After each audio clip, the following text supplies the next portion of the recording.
ਸਤਿ ਸ਼੍ਰੀ ਅਕਾਲ ਜੀ ਦਾ ਖਾਲਸ ਟੀਵੀ ਦੇਖ ਰਹੇ ਸਾਰੇ ਦਰਸ਼ਕਾਂ ਦਾ ਬਹੁਤ-ਬਹੁਤ ਸਵਾਗਤ ਹੈ। ਪੰਜਾਬ, ਭਾਰਤ ਅਤੇ ਦੁਨੀਆ ਭਰ ਦੇ ਪ੍ਰਾਈਮ ਟਾਈਮ ਦੇ ਨਾਲ ਮੈਂ ਹਰਸ਼ਰਨ ਕੌਰ।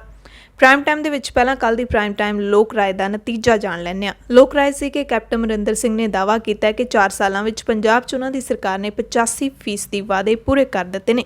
ਆਮ ਆਦਮੀ ਪਾਰਟੀ ਤੇ ਅਕਾਲੀ ਦਲ ਨੇ ਕਿਹਾ ਕਿ ਕੈਪਟਨ ਝੂਠ ਬੋਲ ਰਹੇ ਨੇ ਤੇ ਵਾਅਦਿਆਂ ਤੋਂ ਮੁੱਕਰ ਗਏ ਨੇ। ਕੀ ਤੁਹਾਨੂੰ ਵੀ ਲੱਗਦਾ ਹੈ ਕਿ ਕੈਪਟਨ ਸਾਹਿਬ ਝੂਠ ਬੋਲ ਰਹੇ ਨੇ?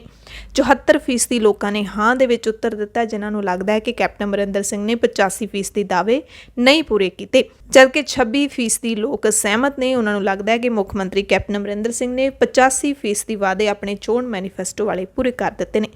ਅੱਜ ਦੀ ਪ੍ਰਾਈਮ ਟਾਈਮ ਲੋਕ ਰਾਏ ਜਾਣਦੇ ਹਾਂ। ਕੋਰੋਨਾ ਵਾਇਰਸ ਨੂੰ ਲੈ ਕੇ ਪੰਜਾਬ ਸਰਕਾਰ ਨੇ ਸਖਤੀ ਵਧਾ ਦਿੱਤੀ ਹੈ। ਸੂਬੇ 'ਚ 31 ਮਾਰਚ ਤੱਕ ਸਕੂਲ ਕਾਲਜ ਬੰਦ ਕਰ ਦਿੱਤੇ ਗਏ ਨੇ।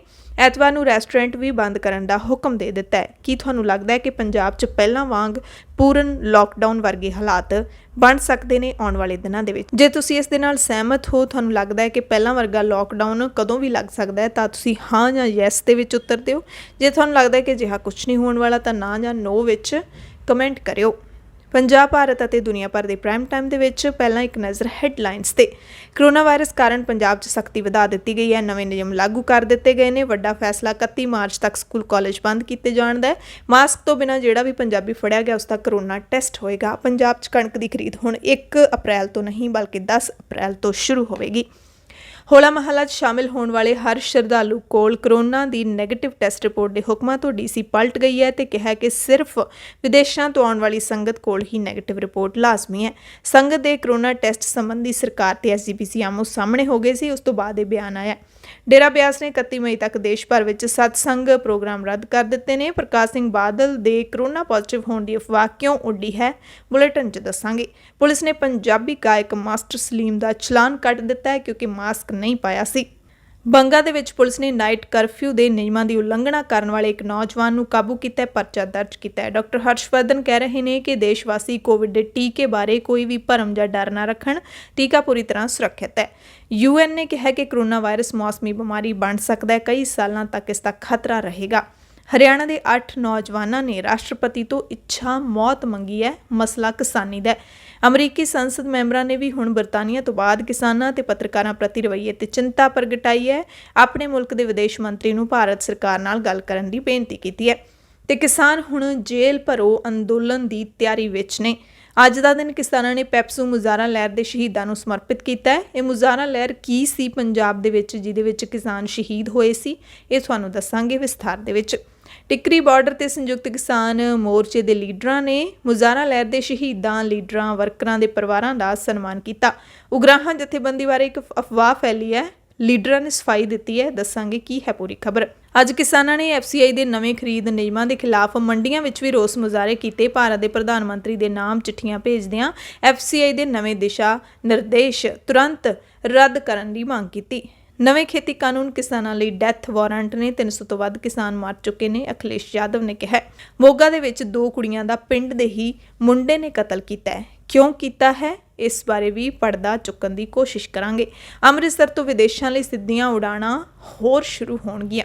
10ਵੀਂ ਸ਼੍ਰੇਣੀ ਦੇ ਓਪਨ ਸਕੂਲ ਰੀਪੀਅਰ ਦੇ ਵਿੱਚ ਅਪੀਅਰ ਹੋਏ ਪ੍ਰੀਖਿਆਰਥੀਆਂ ਦੇ ਲਈ ਕਾਰਗੁਜ਼ਾਰੀ ਵਧਾਉਣ ਦਾ ਬੋਰਡ ਨੇ ਇੱਕ ਮੌਕਾ ਦਿੱਤਾ ਹੈ। ਪੰਜਾਬ ਦੇ ਨਸ਼ਾ ਮੁਕਤੀ ਕੇਂਦਰਾਂ ਵਿੱਚ ਸਪਲਾਈ ਦੀ ਥਾਂ ਪਾਬੰਦੀਸ਼ੁਦਾ ਦਵਾਈਆਂ ਦੀ ਬਲੈਕ ਮਾਰਕੀਟਿੰਗ ਹੋ ਰਹੀ ਹੈ। NCB ਨੇ UP ਦੇ ਵਿੱਚ ਛਾਪੇਮਾਰੀ ਕੀਤੀ ਹੈ, ਦਵਾਈਆਂ ਦਾ ਜ਼ਖੀਰਾ ਬਰਾਮਦ ਕੀਤਾ ਹੈ। ਪਨਬਸ ਠੇਕਾ ਮੁਲਾਜ਼ਮਾਂ ਨੇ ਪੰਜਾਬ ਸਰਕਾਰ ਦਾ ਪੁਤਲਾ ਫੂਕਿਆ ਹੈ। ਹਰਿਆਣਾ ਵਿੱਚ ਮਾਸਕ ਨਾ ਪਾਉਣ ਵਾਲਿਆਂ ਖਿਲਾਫ ਖੱਟਰ ਨੇ ਸਖਤੀ ਦੇ ਹੁਕਮ ਦਿੱਤੇ ਨੇ। ਪੁਡੂਚੇਰੀ ਵਿੱਚ ਸਿਰਫ 5 ਦਿਨ ਸਕੂਲ ਲੱਗਣਗੇ। ਬਿਹਾਰ ਵਿੱਚ ਸਾਰੇ ਸਿਹਤ ਵਰਕਰਾਂ ਦੀਆਂ 5 ਅਪ੍ਰੈਲ ਤੱਕ ਛੁੱਟੀਆਂ ਰੱਦ ਕਰ ਦਿੱਤੀਆਂ ਗਈਆਂ ਨੇ।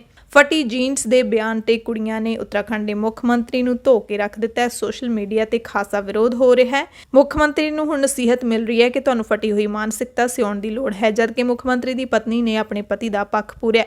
2000 ਰੁਪਏ ਦੇ ਗੁਲਾਬੀ ਨੋਟਾਂ ਨੂੰ ਜੱਫੇ ਮਾਰ ਕੇ ਨਾ ਬੈਠਿਓ, ਕਿਉਂਕਿ ਸਰਕਾਰ ਇਸ ਤੇ ਕੁਝ ਸੋਚ ਰਹੀ ਹੈ। 2 ਸਾਲ ਤੋਂ ਨੋਟ ਛਪੇ ਹੀ ਨਹੀਂ। ਬੰਗਾਲ 'ਚ BJP ਨਾਲ ਬਾਵਾ ਬੁਰੀ ਹੋ ਰਹੀ ਹੈ। ਕਾਂਗਰਸ ਤੇ TMC ਲੀਡਰਾਂ ਨੂੰ ਟਿਕਟਾਂ ਦਿੱਤੀਆਂ ਸੀ BJP ਨੇ, ਪਰ ਦੋਵਾਂ ਨੇ ਹੀ ਨਾ ਕਰ ਦਿੱਤੀ। ਵਾਹਨ ਚਾਲਕਾਂ ਲਈ ਸਭ ਤੋਂ ਖਤਰਨਾਕ ਸੜਕਾਂ ਦੇ ਮਾਮਲੇ ਵਿੱਚ ਭਾਰਤ ਦੁਨੀਆ ਭਰ ਦੇ ਵਿੱਚੋਂ ਚੌਥੇ ਥਾਂ ਤੇ ਹੈ। ਵਿਸ਼ਵ ਜੰਗ ਦੇ ਜਾਂਬਾਜ਼ ਸਿੱਖ ਪਾਇਲਟ ਦਾ UK ਦੇ ਵਿੱਚ ਬੁੱਤ ਲੱਗਣ ਜਾ ਰਿਹਾ ਹੈ। ਅਮਰੀਕਾ ਦੇ ਸਿਆਟਲ ਦੀ ਇੱਕ ਚਰਚ ਵਿੱਚ ਐਂਟੀ ਏਸ਼ੀਅਨ ਇਤਰਾਜ਼ਯੋਗ ਸ਼ਬਦ ਲਿਖੇ ਗਏ ਨੇ। ਬੁਲੇਟਿਨ ਦੇ ਵਿੱਚ ਇੱਕ ਅਜਿਹੇ ਮੁਲਕ ਦੀ ਦਰਦਨਾਕ ਕਹਾਣੀ ਸੁਣਾਵਾਂਗੇ ਜਿੱਥੇ ਬੱਚਿਆਂ ਦੇ ਸਿਰ ਕਲਮ ਕੀਤੇ ਜਾ ਰਹੇ ਨੇ। ਪੰਜਾਬ, ਭਾਰਤ ਅਤੇ ਦੁਨੀਆ ਭਰ ਦੇ ਪ੍ਰਾਈਮ ਟਾਈਮ ਦੇ ਵਿੱਚ ਹੁਣ ਖਬਰਾਂ ਵਿਸਥਾਰ ਦੇ ਨਾਲ।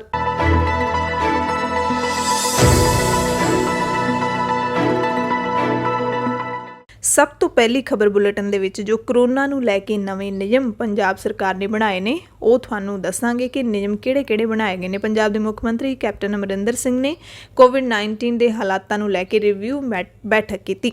ਇਹਦੇ ਵਿੱਚ ਸਭ ਤੋਂ ਵੱਡਾ ਫੈਸਲਾ ਕੀਤਾ ਗਿਆ ਕਿ 31 ਮਾਰਚ ਤੱਕ ਪੰਜਾਬ 'ਚ ਸਾਰੇ ਸਕੂਲ ਤੇ ਕਾਲਜ ਬੰਦ ਰਹਿਣਗੇ। ਕਾਲਜ ਦੇ ਪੇਪਰ ਵੀ ਮੁਲਤਵੀ ਕਰ ਦਿੱਤੇ ਗਏ ਨੇ। ਹਾਲਾਂਕਿ ਲਾਕਡਾਊਨ ਤੇ ਕੋਈ ਫੈਸਲਾ ਇਸ ਮੀਟਿੰਗ ਦੇ ਵਿੱਚ ਨਹੀਂ ਲਿਆ ਗਿਆ। ਕਿਸੇ ਵੀ ਮਾਲ ਦੇ ਵਿੱਚ ਇਕੱਠੇ 100 ਤੋਂ ਵੱਧ ਲੋਕਾਂ ਦੀ ਐਂਟਰੀ ਤੇ ਰੋਕ ਲਾ ਦਿੱਤੀ ਗਈ ਹੈ। ਸਿਨੇਮਾ ਹਾਲ ਦੇ ਵਿੱਚ 50% ਲੋਕਾਂ ਨੂੰ ਹੀ ਜਾਣ ਦੀ ਇਜਾਜ਼ਤ ਹੋਏਗੀ। ਮਾਸਕ ਜਿਹੜੇ ਲੋਕਾਂ ਦੇ ਨਹੀਂ ਪਾਇਆ ਹੋਏਗਾ ਉਹਨਾਂ ਦਾ RT-PCR ਟੈਸਟ ਕੀਤਾ ਜਾਏਗਾ। ਵਿਆਹ ਸਮਾਗਮਾਂ ਦੇ ਵਿੱਚ ਸਿਰਫ 20 ਲੋਕ ਹੀ ਸ਼ਾਮਿਲ ਹੋਣਗੇ। ਅੰਤਿਮ ਸੰਸਕਾਰ ਦੇ ਵਿੱਚ 20 ਤੋਂ ਵੱਧ ਲੋਕ ਸ਼ਾਮਿਲ ਨਹੀਂ ਹੋ ਸਕਦੇ। ਇਹ ਵੱਡੀ ਖਬਰ ਹੈ ਕਿ ਵਿਆਹ ਸਮਾਗਮਾਂ ਦੇ ਵਿੱਚ ਸਿਰਫ 20 ਲੋਕਾਂ ਦੇ ਇਕੱਠੇ ਹੋਣ ਦੀ ਇਜਾਜ਼ਤ ਹੈ। 20 ਤੋਂ ਵੱਧ ਲੋਕ ਵਿਆਹ ਦੇ ਵਿੱਚ ਨਹੀਂ ਸ਼ਾਮਿਲ ਹੋ ਸਕਦੇ। ਐਤਵਾਰ ਨੂੰ ਸਾਰੇ ਮਾਲ ਤੇ ਸਾਰੇ ਰੈਸਟੋਰੈਂਟ ਬੰਦ ਰਹਿਣਗੇ। ਸੂਬੇ ਦੇ ਸਾਰੇ 22 ਜ਼ਿਲ੍ਹਿਆਂ ਦੇ ਵਿੱਚ ਮਾਈਕਰੋ ਕੰਟੇਨਮੈਂਟ ਸਟ੍ਰੈਟਜੀ ਨੂੰ ਮੁੜ ਤੋਂ ਲਾਗੂ ਕੀਤਾ ਜਾਏਗਾ। ਰੋਜ਼ਾਨਾ 35,000 ਕੋਵਿਡ ਟੈਸਟ ਕੀਤੇ ਜਾਣਗੇ। ਚੰਗੀਆਂ ਸਹੂਲਤਾਂ ਨਾਲ ਲੈਸ ਹਸਪਤਾਲਾਂ ਨੂੰ ਕੋਵਿਡ ਦੇ ਲਈ ਬੈੱਡ ਰਾਖਵੇਂ ਰੱਖਣ ਲਈ ਕਹਿ ਦਿੱਤਾ ਗਿਆ। ਕੈਪਟਨ ਅਮਰਿੰਦਰ ਸਿੰਘ ਨੇ ਸਾਰੇ ਸਰਕਾਰੀ ਤੇ ਪ੍ਰਾਈਵੇਟ ਹਸਪਤਾਲਾਂ ਨੂੰ 31 ਮਾਰਚ ਤੱਕ ਹਫ਼ਤੇ ਦੇ 7 ਦਿਨ ਰੋਜ਼ਾਨਾ 8 ਘੰਟਿਆਂ ਦੇ ਲਈ ਵੈਕਸੀਨ ਦੀ ਸੁਵਿਧਾ ਦੇਣ ਲਈ ਕਹਿ ਦਿੱਤਾ। ਪੰਜਾਬ ਕਾਂਗਰਸ ਨੇ 31 ਮਾਰਚ ਤੱਕ ਸਾਰੀਆਂ ਰੈਲੀਆਂ ਰੱਦ ਕਰਨ ਦਾ ਐਲਾਨ ਕੀਤਾ। ਇਸ ਦੇ ਨਾਲ ਹੀ ਹੋਰਨਾਂ ਸਿਆਸੀ ਪਾਰਟੀਆਂ ਨੂੰ ਵੀ ਰੈਲੀਆਂ ਦੇ ਵਿੱਚ ਗਿਣਤੀ ਬਾਬਤ ਧਿਆਨ ਰੱਖਣ ਨੂੰ ਕਿਹਾ ਹੈ। ਕੈਪਟਨ ਨੇ ਅੰਮ੍ਰਿਤਸਰ ਦੇ DC ਰਾਹੀਂ ਦਰਬਾਰ ਸਾਹਿਬ ਅਤੇ ਦੁਰਗਿਆਣਾ ਮੰਦਿਰ ਦੀ ਮੈਨੇਜਮੈਂਟ ਨੂੰ ਅਪੀਲ ਕੀਤੀ ਹੈ ਕਿ ਉਹ ਇਹਨਾਂ ਧਾਰਮਿਕ ਸਥਾਨਾਂ ਦੇ ਅੰਦਰ ਮਾਸਕ ਪਾਉਣਾ ਜ਼ਰੂਰੀ ਕਰ ਦੇਣ। ਪੰਜਾਬ ਦੇ 11 ਜ਼ਿਲ੍ਹਿਆਂ ਨੂੰ ਹੌਟਸਪੌਟ ਜ਼ਿਲ੍ਹੇ ਐਲਾਨ ਦਿੱਤਾ ਗਿਆ। ਕਪੂਰਥਲਾ, ਪਟਿਆਲਾ, ਜਲੰਧਰ, ਲੁਧਿਆਣਾ, ਮੋਹਾਲੀ, ਅੰਮ੍ਰਿਤਸਰ, ਗੁਰਦਾਸਪੁਰ, ਰੋਪੜ, ਹੁਸ਼ਿਆਰਪੁਰ, ਨਵਾਂਸ਼ਹਿਰ ਅਤੇ ਫਤਿਹਗੜ੍ਹ ਸਾਹਿਬ ਇਹਨਾਂ ਜ਼ਿਲ੍ਹਿਆਂ ਨੂੰ ਹੌਟਸਪੌਟ ਐਲਾਨ ਦਿੱਤਾ ਗਿਆ ਤੇ ਇਹਨਾਂ ਜ਼ਿਲ੍ਹਿਆਂ ਦੇ ਵਿੱਚ ਸਰਕਾਰੀ ਦਫ਼ਤਰਾਂ ਦੇ ਵਿੱਚ 31 ਮਾਰਚ ਤੱਕ ਪਬਲਿਕ ਡੀਲਿੰਗ ਬੰਦ ਕਰ ਦਿੱਤੀ ਗਈ ਹੈ। ਕਿਸਾਨਾਂ ਲਈ ਖਾਸ ਕਰਕੇ ਜਿਨ੍ਹਾਂ ਕਿਸਾਨਾਂ ਦੀ ਫਸਲ ਵਾਢੀ ਲਈ ਤਿਆਰ ਹੈ ਉਹਨਾਂ ਲਈ ਵੀ ਇੱਕ ਅਹਿਮ ਫੈਸਲਾ ਕੀਤਾ ਗਿਆ ਕਿ ਹੁਣ ਕਣਕ ਦੀ ਸਰਕਾਰੀ ਖਰੀਦ 1 ਅਪ੍ਰੈਲ ਤੋਂ ਨਹੀਂ ਬਲਕਿ 10 ਅਪ੍ਰੈਲ ਤੋਂ ਸ਼ੁਰੂ ਹੋਵੇਗੀ। ਸੋ ਦਿਸ਼ਾ ਨਿਰਦੇਸ਼ ਇੱਕ ਵਾਰ ਫਿਰ ਤੋਂ ਤੁਹਾਨੂੰ ਬਰੀਫ ਦੇ ਵਿੱਚ ਦੱਸ ਦਿੰਦੇ ਹਾਂ ਕਿ 11 ਜ਼ਿਲ੍ਹਿਆਂ ਦੇ ਵਿੱਚ ਨਾਈਟ ਕਰਫਿਊ ਰਾਤ ਨੂੰ 9 ਵਜੇ ਤੋਂ ਲੈ ਕੇ ਸਵੇਰੇ 5 ਵਜੇ ਤੱਕ ਰਹੇਗਾ। ਸਮਾਜਿਕ ਇਕੱਠ ਉੱਤੇ ਬੈਨ ਲਾ ਦਿੱਤਾ ਗਿਆ। ਇਹਨਾਂ 11 ਜ਼ਿਲ੍ਹਿਆਂ ਦੇ ਵਿੱਚ ਸ਼ਾਪਿੰਗ ਮਾਲਸ ਦੇ ਵਿੱਚ 100 ਤੋਂ ਵੱਧ ਲੋਕ ਇੱਕ ਵਾਰ 'ਚ ਇਕੱਠੇ ਦਾਖਲ ਨਹੀਂ ਹੋ ਸਕਣਗੇ। ਸਿਨੇਮਾ ਹਾਲ ਵੀ 50% ਸਮਰੱਥਾ ਨਾਲ ਚੱਲਣਗੇ। ਵਿਆਹ ਦੇ ਵਿੱਚ 20 ਤੋਂ ਵੱਧ ਲੋਕ ਨਹੀਂ ਸ਼ਾਮਿਲ ਹੋ ਸਕਦੇ। ਮੌਤ ਦੇ ਵਿੱਚ ਵੀ 20 ਲੋਕ ਹੀ ਸ਼ਾਮਿਲ ਹੋ ਸਕਦੇ ਨੇ। ਤੇ ਇੱਕ ਸਭ ਤੋਂ ਸਖਤ ਹੁਕਮ ਜਿਹੜਾ ਲਾਗੂ ਕੀਤਾ ਗਿਆ ਕਿ ਜਿਹੜਾ ਵੀ ਪੰਜਾਬੀ ਮਾਸਕ ਪਾਏ ਤੋਂ ਬਿਨਾਂ ਫੜਿਆ ਜਾਂਦਾ ਹੈ ਉਸ ਦਾ ਤੁਰੰਤ RT-PCR ਟੈਸਟ ਕੀਤਾ ਜਾਏਗਾ। ਹੋਲਾ ਮਹੱਲਾ ਦੇ ਵਿੱਚ ਸ਼ਾਮਿਲ ਹੋਣ ਲਈ ਸੰਗਤ ਲਈ ਜਿਹੜਾ ਕੋਵਿਡ-19 ਦੀ ਨੈਗੇਟਿਵ ਰਿਪੋਰਟ ਜ਼ਰੂਰੀ ਕੀਤੀ ਗਈ ਸੀ ਉਸ ਨੂੰ ਲੈ ਕੇ ਹੁਣ ਰੂਪਨਗਰ ਦੀ ਡਿਪਟੀ ਕਮਿਸ਼ਨਰ ਸੋਨਾਲੀ ਗਿਰੀ ਨੇ ਆਪਣਾ ਬਿਆਨ ਬਦਲ ਦਿੱਤਾ। ਸੋਨਾਲੀ ਗਿਰੀ ਨੇ ਕਿਹਾ ਕਿ ਕਰੋਨਾ ਟੈਸਟ ਦੀ ਰਿਪੋਰਟ ਸਿਰਫ ਕੌਮਾਂਤਰੀ ਸ਼ਰਧਾਲੂਆਂ ਲਈ ਲਿਆਉਣੀ ਲਾਜ਼ਮੀ ਹੋਵੇਗੀ ਤੇ ਕਰੋਨਾ ਦੇ ਵੱਧ ਰਹੇ ਪ੍ਰਭਾਵ ਕਾਰਨ ਹੋਲਾ ਮਹੱਲਾ 'ਚ ਸ਼ਾਮਿਲ ਹੋਣ ਵਾਲੇ ਹਰ ਇੱਕ ਵਿਅਕਤੀ ਨੂੰ ਸਾਵਧਾਨੀ ਜ਼ਰੂਰ ਵਰਤਣੀ ਪਏਗੀ। ਪਰ ਕਰੋਨਾ ਦੀ ਨੈਗੇਟਿਵ ਟੈਸਟ ਰਿਪੋਰਟ ਸਿਰਫ ਕੌਮਾਂਤਰੀ ਸ਼ਰਧਾਲੂਆਂ ਦੇ ਲਈ ਹੀ ਜ਼ਰੂਰੀ ਕੀਤੀ ਗਈ ਹੈ। ਦਰਅਸਲ ਕੱਲ ਇਹ ਖਬਰਾਂ ਪੂਰੇ ਜ਼ੋਰ ਸ਼ੋਰ ਦੇ ਨਾਲ ਚੱਲ ਰਹੀਆਂ ਸੀ ਕਿ ਰੂਪਨਗਰ ਦੀ DC ਨੇ ਹੁਕਮ ਦਿੱਤਾ ਕਿ ਹੋਲਾ ਮਹੱਲਾ 'ਚ ਸ਼ਾਮਿਲ ਹੋਣ ਵਾਲੇ ਹਰ ਇੱਕ ਸ਼ਰਧਾਲੂ ਦੇ ਲਈ ਕੋਵਿਡ-19 ਦੀ ਨੈਗੇਟਿਵ ਟੈਸਟ ਰਿਪੋਰਟ ਕੋਲ ਹੋਣੀ ਲਾਜ਼ਮੀ ਹੈ। ਜਿਸ ਤੋਂ ਬਾਅਦ SGPC ਦੀ ਪ੍ਰਧਾਨ ਬੀਬੀ ਜਗੀਰ ਕੌਰ ਨੇ ਇਸ ਨੂੰ ਸਰਕਾਰ ਦੀ ਧੱਕੇਸ਼ਾਹੀ ਕਰਾਰ ਦਿੱਤਾ ਸੀ ਅਤੇ ਕਿਹਾ ਸੀ ਕਿ ਸੂਬਾ ਸਰਕਾਰ ਸੰਗਤ ਨੂੰ ਜੇ ਰੋਕਣਾ ਚਾਹੁੰਦੀ ਹੈ ਤਾਂ ਖੁਦ ਐਲਾਨ ਕਰੇ। ਪ੍ਰਸ਼ਾਸਨ ਨੂੰ ਮੋਹਰਾ ਬਣਾਉਣਾ ਜਾਇਜ਼ ਨਹੀਂ ਹੈ। ਜਗੀਰ ਕੌਰ ਨੇ ਕਿਹਾ ਸੀ ਕਿ ਹੋਲੇ ਮਹੱਲੇ ਮੌਕੇ ਕਰੋਨਾ ਰਿਪੋਰਟ ਲਿਆਉਣ ਸੰਬੰਧੀ ਹੁਕਮ ਸਿੱਖ ਸੰਗਤ ਦੀਆਂ ਭਾਵਨਾਵਾਂ ਨੂੰ ਠੇਸ ਪਹੁੰਚਾਉਣ ਵਾਲੇ ਨੇ।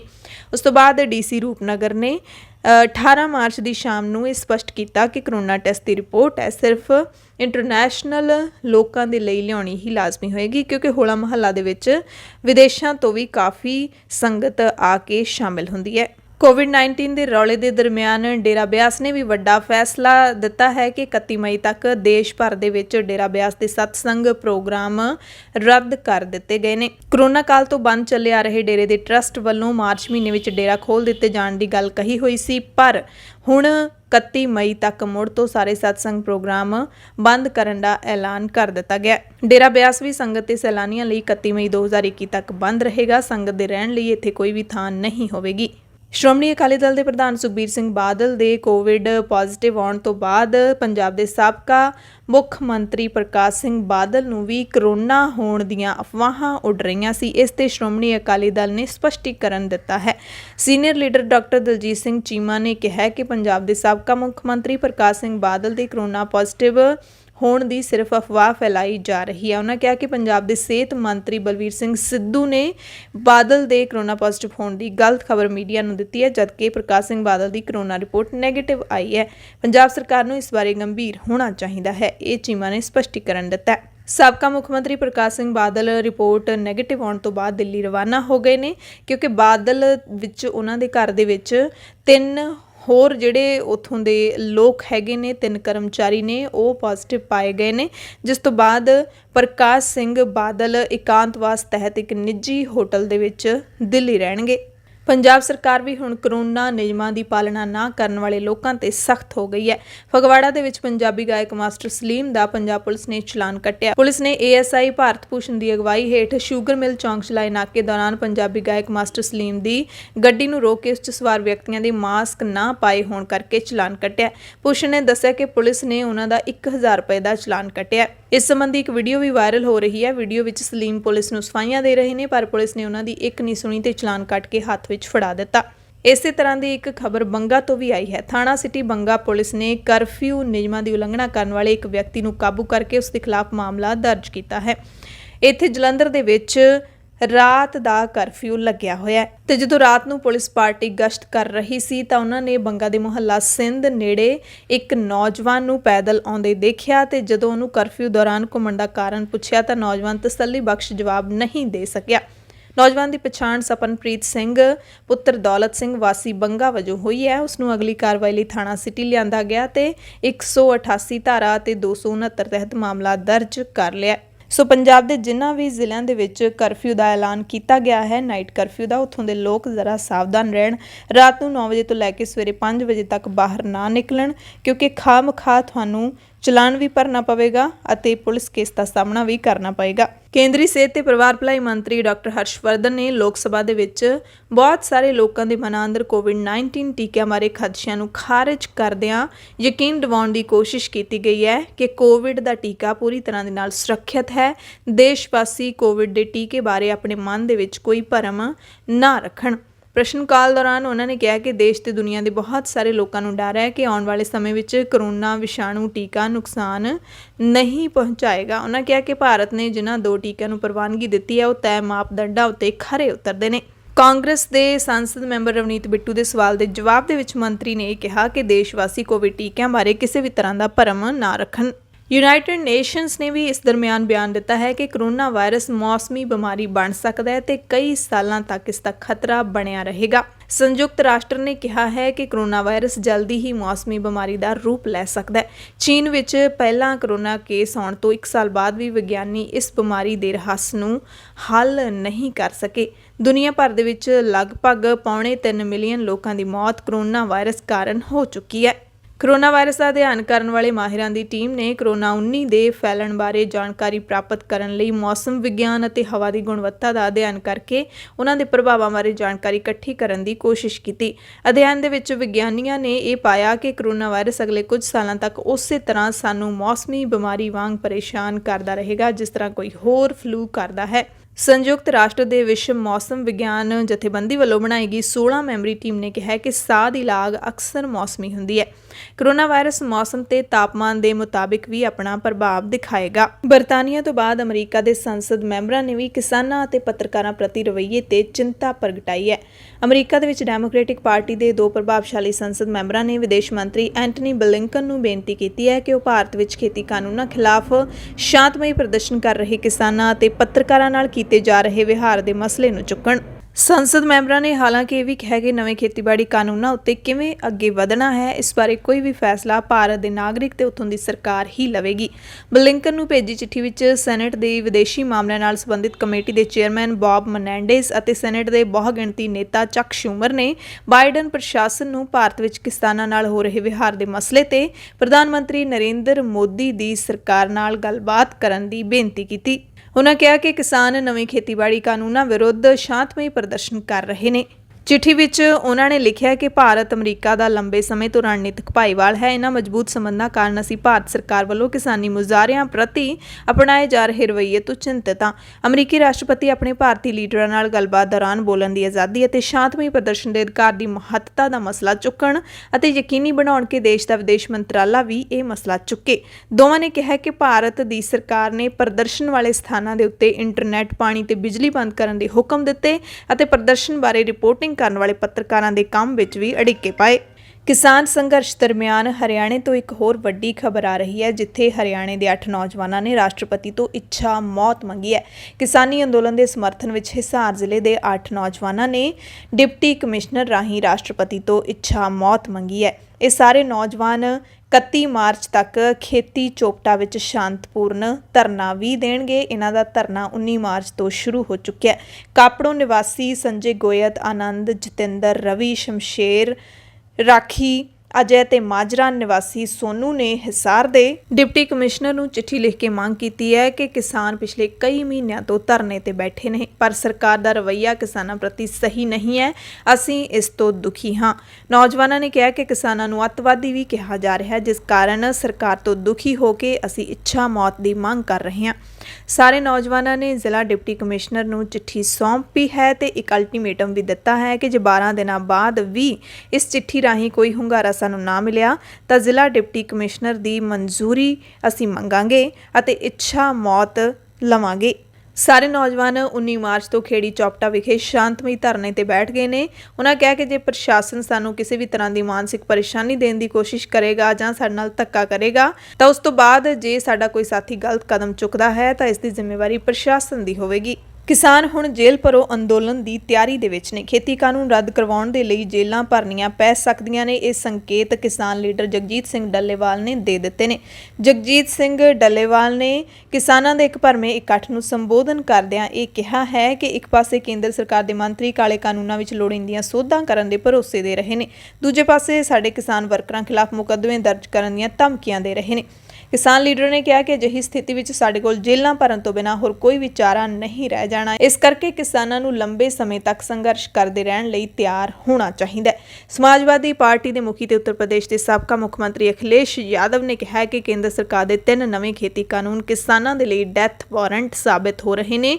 ਉਹਨਾਂ ਨੂੰ ਵਾਪਸ ਨਹੀਂ ਲਿਆ ਜਾ ਰਿਹਾ, ਜਦਕਿ 300 ਤੋਂ ਵੱਧ ਕਿਸਾਨਾਂ ਦੀ ਮੌਤ ਹੋ ਚੁੱਕੀ ਹੈ। ਕਿਸਾਨਾਂ ਨੇ ਸੰਘਰਸ਼ ਦਾ 19 ਮਾਰਚ ਦਾ ਦਿਨ ਪੈਪਸੂ ਮੁਜ਼ਾਹਰਾ ਲਹਿਰ ਦੇ ਸ਼ਹੀਦਾਂ ਨੂੰ ਸਮਰਪਿਤ ਕੀਤਾ। ਟਿਕਰੀ ਬਾਰਡਰ ਤੇ ਸੰਯੁਕਤ ਕਿਸਾਨ ਮੋਰਚੇ ਦੇ ਵੱਲੋਂ ਲਹਿਰ ਦੇ ਸ਼ਹੀਦਾਂ, ਆਗੂਆਂ ਤੇ ਵਰਕਰਾਂ ਦੇ ਪਰਿਵਾਰਾਂ ਦਾ ਸਨਮਾਨ ਕੀਤਾ ਗਿਆ। 19 ਮਾਰਚ ਨੂੰ ਸੰਯੁਕਤ ਕਿਸਾਨ ਮੋਰਚੇ ਦੀ ਅਗਵਾਈ ਦੇ ਵਿੱਚ FCI ਦੇ ਖਰੀਦ ਨਿਯਮਾਂ ਖਿਲਾਫ ਮੰਡੀਆਂ ਵਿੱਚ ਰੋਸ ਮੁਜ਼ਾਹਰੇ ਵੀ ਕੀਤੇ ਗਏ।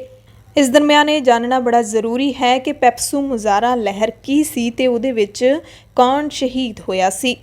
ਪੈਪਸੂ ਮੁਜ਼ਾਹਰਾ ਲਹਿਰ ਦੇ ਘੁਲਾਟੀਏ ਕਹਿੰਦੇ ਨੇ ਕਿ 50 ਸਾਲ ਪਹਿਲਾਂ ਵੀ ਜ਼ਮੀਨਾਂ ਨੂੰ ਖਤਰਾ ਸੀ ਤੇ ਹੁਣ ਵੀ ਜ਼ਮੀਨਾਂ ਦੇ ਖਤਰੇ ਲਈ ਕਿਸਾਨ ਸੰਘਰਸ਼ ਕਰ ਰਹੇ ਨੇ। ਮੁਜ਼ਾਹਰਾ ਲਹਿਰ ਦੇ 93 ਸਾਲਾਂ ਦੇ ਕਿਰਪਾਲ ਸਿੰਘ ਦਾ ਕਹਿਣਾ ਹੈ ਕਿ 50 ਸਾਲ ਪਹਿਲਾਂ ਵੀ ਸਾਨੂੰ ਜ਼ਮੀਨ ਦੀ ਮਾਲਕੀ ਲਈ ਲੰਬਾ ਸੰਘਰਸ਼ ਕਰਨਾ ਪਿਆ ਤੇ ਹੁਣ ਵੀ ਖੇਤੀ ਕਾਨੂੰਨਾਂ ਰਾਹੀਂ ਸਾਡੀਆਂ ਜ਼ਮੀਨਾਂ ਖਤਰੇ ਵਿੱਚ ਨੇ ਤੇ ਇਸ ਲਈ ਪੰਜਾਬ ਦੇ ਕਿਸਾਨ, ਨੌਜਵਾਨ ਤੇ ਮਜ਼ਦੂਰਾਂ ਸਮੇਤ ਹਰ ਵਰਗ ਦਿੱਲੀ ਵਿੱਚ ਚੱਲ ਰਹੇ ਕਿਸਾਨ ਸੰਘਰਸ਼ ਦੇ ਵਿੱਚ ਜੁਟਿਆ ਹੋਇਆ ਹੈ। ਮਾਨਸਾ ਜ਼ਿਲ੍ਹੇ ਦੇ ਪਿੰਡ ਬੀਰ ਖੁਰਦ ਦੇ ਕਿਰਪਾਲ ਸਿੰਘ ਬੀਰ ਵੀ 93 ਸਾਲਾਂ ਦੇ ਨੇ। ਉਹ ਵੀ ਮੁਜ਼ਾਹਰਾ ਲਹਿਰ ਦਾ ਹਿੱਸਾ ਰਹੇ ਨੇ। ਬੀਰ ਸਿੰਘ ਤੇ ਉਹਨਾਂ ਦੇ ਪਰਿਵਾਰ ਨੇ ਵੀ ਜਗੀਰਦਾਰਾਂ ਦੇ ਵਿਰੋਧ ਵਿੱਚ ਉੱਠੀ ਮੁਜ਼ਾਹਰਾ ਲਹਿਰ ਵਿੱਚ ਹਿੱਸਾ ਲਿਆ ਸੀ। ਉਹ ਕਹਿੰਦੇ ਨੇ ਕਿ ਮੁਜ਼ਾਹਰਾ ਲਹਿਰ ਦਾ ਹੀ ਪ੍ਰਭਾਵ ਸੀ ਕਿ ਜ਼ਮੀਨ ਵਾਹੁਣ ਵਾਲੇ ਕਿਸਾਨਾਂ ਨੂੰ ਜਗੀਰਦਾਰਾਂ ਤੋਂ ਮੁਕਤੀ ਮਿਲੀ ਤੇ ਮੁਜ਼ਾਹਰੇ ਜ਼ਮੀਨਾਂ ਦੇ ਮਾਲਕ ਬਣੇ। ਪੈਪਸੂ ਦੇ ਇਲਾਕੇ ਦੀਆਂ ਰਿਆਸਤਾਂ, ਜਿਸ ਵਿੱਚ ਪਟਿਆਲਾ ਰਿਆਸਤ ਪ੍ਰਮੁੱਖ ਸੀ, ਜਿਸ ਦੇ ਇਲਾਕੇ ਵਿੱਚ ਰਾਜਿਆਂ ਵੱਲੋਂ ਆਪੋ ਆਪਣੀ ਰਿਆਸਤ ਵਿੱਚ ਜਗੀਰਦਾਰ ਥਾਪੇ ਗਏ ਸੀ ਤੇ ਇਹ ਜਗੀਰਦਾਰ ਕਈ ਪਿੰਡਾਂ ਦੀਆਂ ਜ਼ਮੀਨਾਂ ਦੇ ਮਾਲਕ ਸਨ ਤੇ ਅੱਗੇ ਉਹ ਕਿਸਾਨਾਂ ਤੋਂ ਖੇਤੀ ਕਰਵਾਉਂਦੇ ਸਨ। ਇਹਨਾਂ ਵਾਹੀਕਾਰਾਂ ਨੂੰ ਮੁਜ਼ਾਹਰੇ ਕਿਸਾਨ ਕਿਹਾ ਜਾਂਦਾ ਸੀ ਕਿਉਂਕਿ ਉਹ ਜ਼ਮੀਨਾਂ ਤੇ ਖੇਤੀ ਤਾਂ ਕਰਦੇ ਸੀ ਪਰ ਜ਼ਮੀਨ ਦੀ ਮਾਲਕੀ ਦੇ ਹੱਕ ਜਗੀਰਦਾਰਾਂ ਕੋਲੇ ਸੀ ਤੇ ਉਹ ਇਸ ਬਦਲੇ ਮੁਜ਼ਾਹਰਾ ਕਿਸਾਨਾਂ ਤੋਂ ਟੈਕਸ ਲੈਂਦੇ ਸੀ। ਪੈਪਸੂ 8 ਰਿਆਸਤਾਂ ਦੇ ਸਮੂਹ ਨੂੰ ਕਿਹਾ ਜਾਂਦਾ ਸੀ। 8 ਰਿਆਸਤਾਂ ਪਟਿਆਲਾ, ਜੀਂਦ, ਕਪੂਰਥਲਾ, ਨਾਭਾ, ਫਰੀਦਕੋਟ, ਮਲੇਰਕੋਟਲਾ, ਕਲਸੀਆਂ ਤੇ ਨਾਲਾਗੜ੍ਹ ਸੀ। ਮੁਜ਼ਾਹਰਿਆਂ ਤੋਂ ਪਸ਼ੂ ਖੇਤਾਂ ਵਿੱਚ ਚਾਰਨ ਬਦਲੇ ਵੱਖਰੀ ਬਟਾਈ ਯਾਨੀ ਕਿ ਟੈਕਸ ਲਿਆ ਜਾਂਦਾ ਸੀ। ਖੇਤਾਂ ਵਿੱਚ ਬਾਲਣ, ਸਾਗ ਜਾਂ ਪਾਣੀ ਆਦਿ ਲੈ ਕੇ ਆਉਣ ਲਈ ਵੀ ਉਹਨਾਂ ਤੋਂ ਵੱਖਰਾ ਟੈਕਸ ਲਿਆ ਜਾਂਦਾ ਸੀ। ਵੀਰ ਸਿੰਘ ਦੱਸਦੇ ਨੇ ਕਿ ਪਿੰਡ ਦੀ ਆਬਾਦੀ ਦੇ ਚਾਰੇ ਪਾਸੇ ਕੰਧ ਹੁੰਦੀ ਸੀ, ਇੱਕ ਹੀ ਗੇਟ ਹੁੰਦਾ ਸੀ। ਖੇਤਾਂ ਵਿੱਚੋਂ ਕੰਮ ਕਰਕੇ ਵਾਪਸ ਮੁੜਦੇ ਕਿਸਾਨਾਂ ਤੇ ਉਹਨਾਂ ਦੇ ਪਰਿਵਾਰਾਂ ਦੀ ਤਲਾਸ਼ੀ ਲਈ ਜਾਂਦੀ ਸੀ। ਜੋ ਵੀ ਚੀਜ਼ ਉਹ ਖੇਤਾਂ 'ਚੋਂ ਲੈ ਕੇ ਆਉਂਦੇ ਸੀ ਉਸ ਵਿੱਚੋਂ ਜ਼ਗੀਰਦਾਰਾਂ ਦੇ ਬੰਦੇ ਟੈਕਸ ਲੈਂਦੇ ਸੀ। ਇੰਨਾ ਹੀ ਨਹੀਂ, ਕਿਸਾਨ ਜਿਹੜੇ ਮੁਜ਼ਾਹਰੇ ਕਿਸਾਨ ਸੀ ਉਹਨਾਂ ਨੂੰ ਜ਼ਗੀਰਦਾਰਾਂ ਦੇ ਮੁਲਾਜ਼ਮਾਂ ਨੂੰ ਵੀ ਵੱਖਰਾ ਟੈਕਸ ਦੇਣਾ ਪੈਂਦਾ ਸੀ। ਤੇ ਇਸ ਸਾਰੇ ਲੁਟੇਰੇ ਸਿਸਟਮ ਦੇ ਖਿਲਾਫ ਪੰਜਾਬ ਦੇ ਵਿੱਚ ਮੁਜ਼ਾਹਰਾ ਲਹਿਰ ਸ਼ੁਰੂ ਹੋਈ ਸੀ, ਜਿਸ ਅਧੀਨ ਮੁਜ਼ਾਹਰੇ ਕਿਸਾਨਾਂ ਨੇ ਟੈਕਸ ਅਦਾ ਕਰਨ ਤੋਂ ਇਨਕਾਰ ਕਰ ਦਿੱਤਾ। ਇਸ ਲਹਿਰ ਵਿੱਚ ਹਿੱਸਾ ਲੈਣ ਵਾਲੇ ਮੁਜ਼ਾਹਰਿਆਂ ਦੇ ਘਰ ਵੀ ਜ਼ਬਤ ਕਰ ਲਏ ਗਏ ਸੀ, ਜ਼ਮੀਨਾਂ 'ਚੋਂ ਬੇਦਖਲ ਕਰ ਦਿੱਤਾ ਗਿਆ ਸੀ। ਵੀਰ ਸਿੰਘ ਵੀ ਉਹਨਾਂ ਦੇ ਵਿੱਚੋਂ ਇੱਕ ਨੇ। ਜਦੋਂ ਪੁਲਿਸ ਤੇ ਗੁੰਡਿਆਂ ਦੇ ਜ਼ੋਰ ਨਾਲ ਮੁਜ਼ਾਹਰਿਆਂ ਨੂੰ ਦਬਾਉਣ ਦੀ ਕੋਸ਼ਿਸ਼ ਕੀਤੀ ਗਈ ਤਾਂ ਅੱਗੋਂ ਕਿਸਾਨਾਂ ਨੇ ਵੀ ਗੁਰੀਲਾ ਦਸਤੇ ਬਣਾ ਕੇ ਪੁਲਿਸ ਤੇ ਜਗੀਰਦਾਰਾਂ ਦੇ ਗੁੰਡਿਆਂ ਦਾ ਮੁਕਾਬਲਾ ਕੀਤਾ। ਕਿਸ਼ਨਪੁਰਾ ਪਿੰਡ ਦੀ ਲੜਾਈ ਬੜੀ ਅਹਿਮ ਮੰਨੀ ਜਾਂਦੀ ਹੈ। ਇੱਥੇ ਮੁਜ਼ਾਹਰੇ ਕਿਸਾਨਾਂ ਦਾ ਪਹਿਲਾਂ ਪੁਲਿਸ ਅਤੇ ਬਾਅਦ ਵਿੱਚ ਫੌਜ ਨਾਲ ਮੁਕਾਬਲਾ ਹੋਇਆ। ਲੜਾਈ ਵਿੱਚ 3 ਮੁਜ਼ਾਹਰੇ ਮਾਰੇ ਗਏ, 80 ਦੇ ਕਰੀਬ ਗ੍ਰਿਫਤਾਰ ਕਰ ਲਏ ਗਏ ਸੀ, ਜਿਨ੍ਹਾਂ ਵਿੱਚੋਂ 35 ਦੇ ਕਰੀਬ ਆਗੂਆਂ ਤੇ ਮੁਜ਼ਾਹਰਿਆਂ ਨੂੰ ਜੇਲ੍ਹ ਭੇਜਿਆ ਗਿਆ ਸੀ। 18 ਮਾਰਚ 1949 ਤੋਂ ਸ਼ੁਰੂ ਹੋਇਆ ਇਹ ਮੁਕਾਬਲਾ 19 ਮਾਰਚ 1949 ਦੀ ਸਵੇਰ ਤੱਕ ਚੱਲਿਆ ਸੀ ਤੇ ਜ਼ਿਲ੍ਹਾ ਮਾਨਸਾ ਦਾ ਕਿਸ਼ਨਗੜ੍ਹ ਮੁਜ਼ਾਹਰਾ ਲਹਿਰ ਦਾ ਮੋਢੀ ਪਿੰਡ ਹੈ।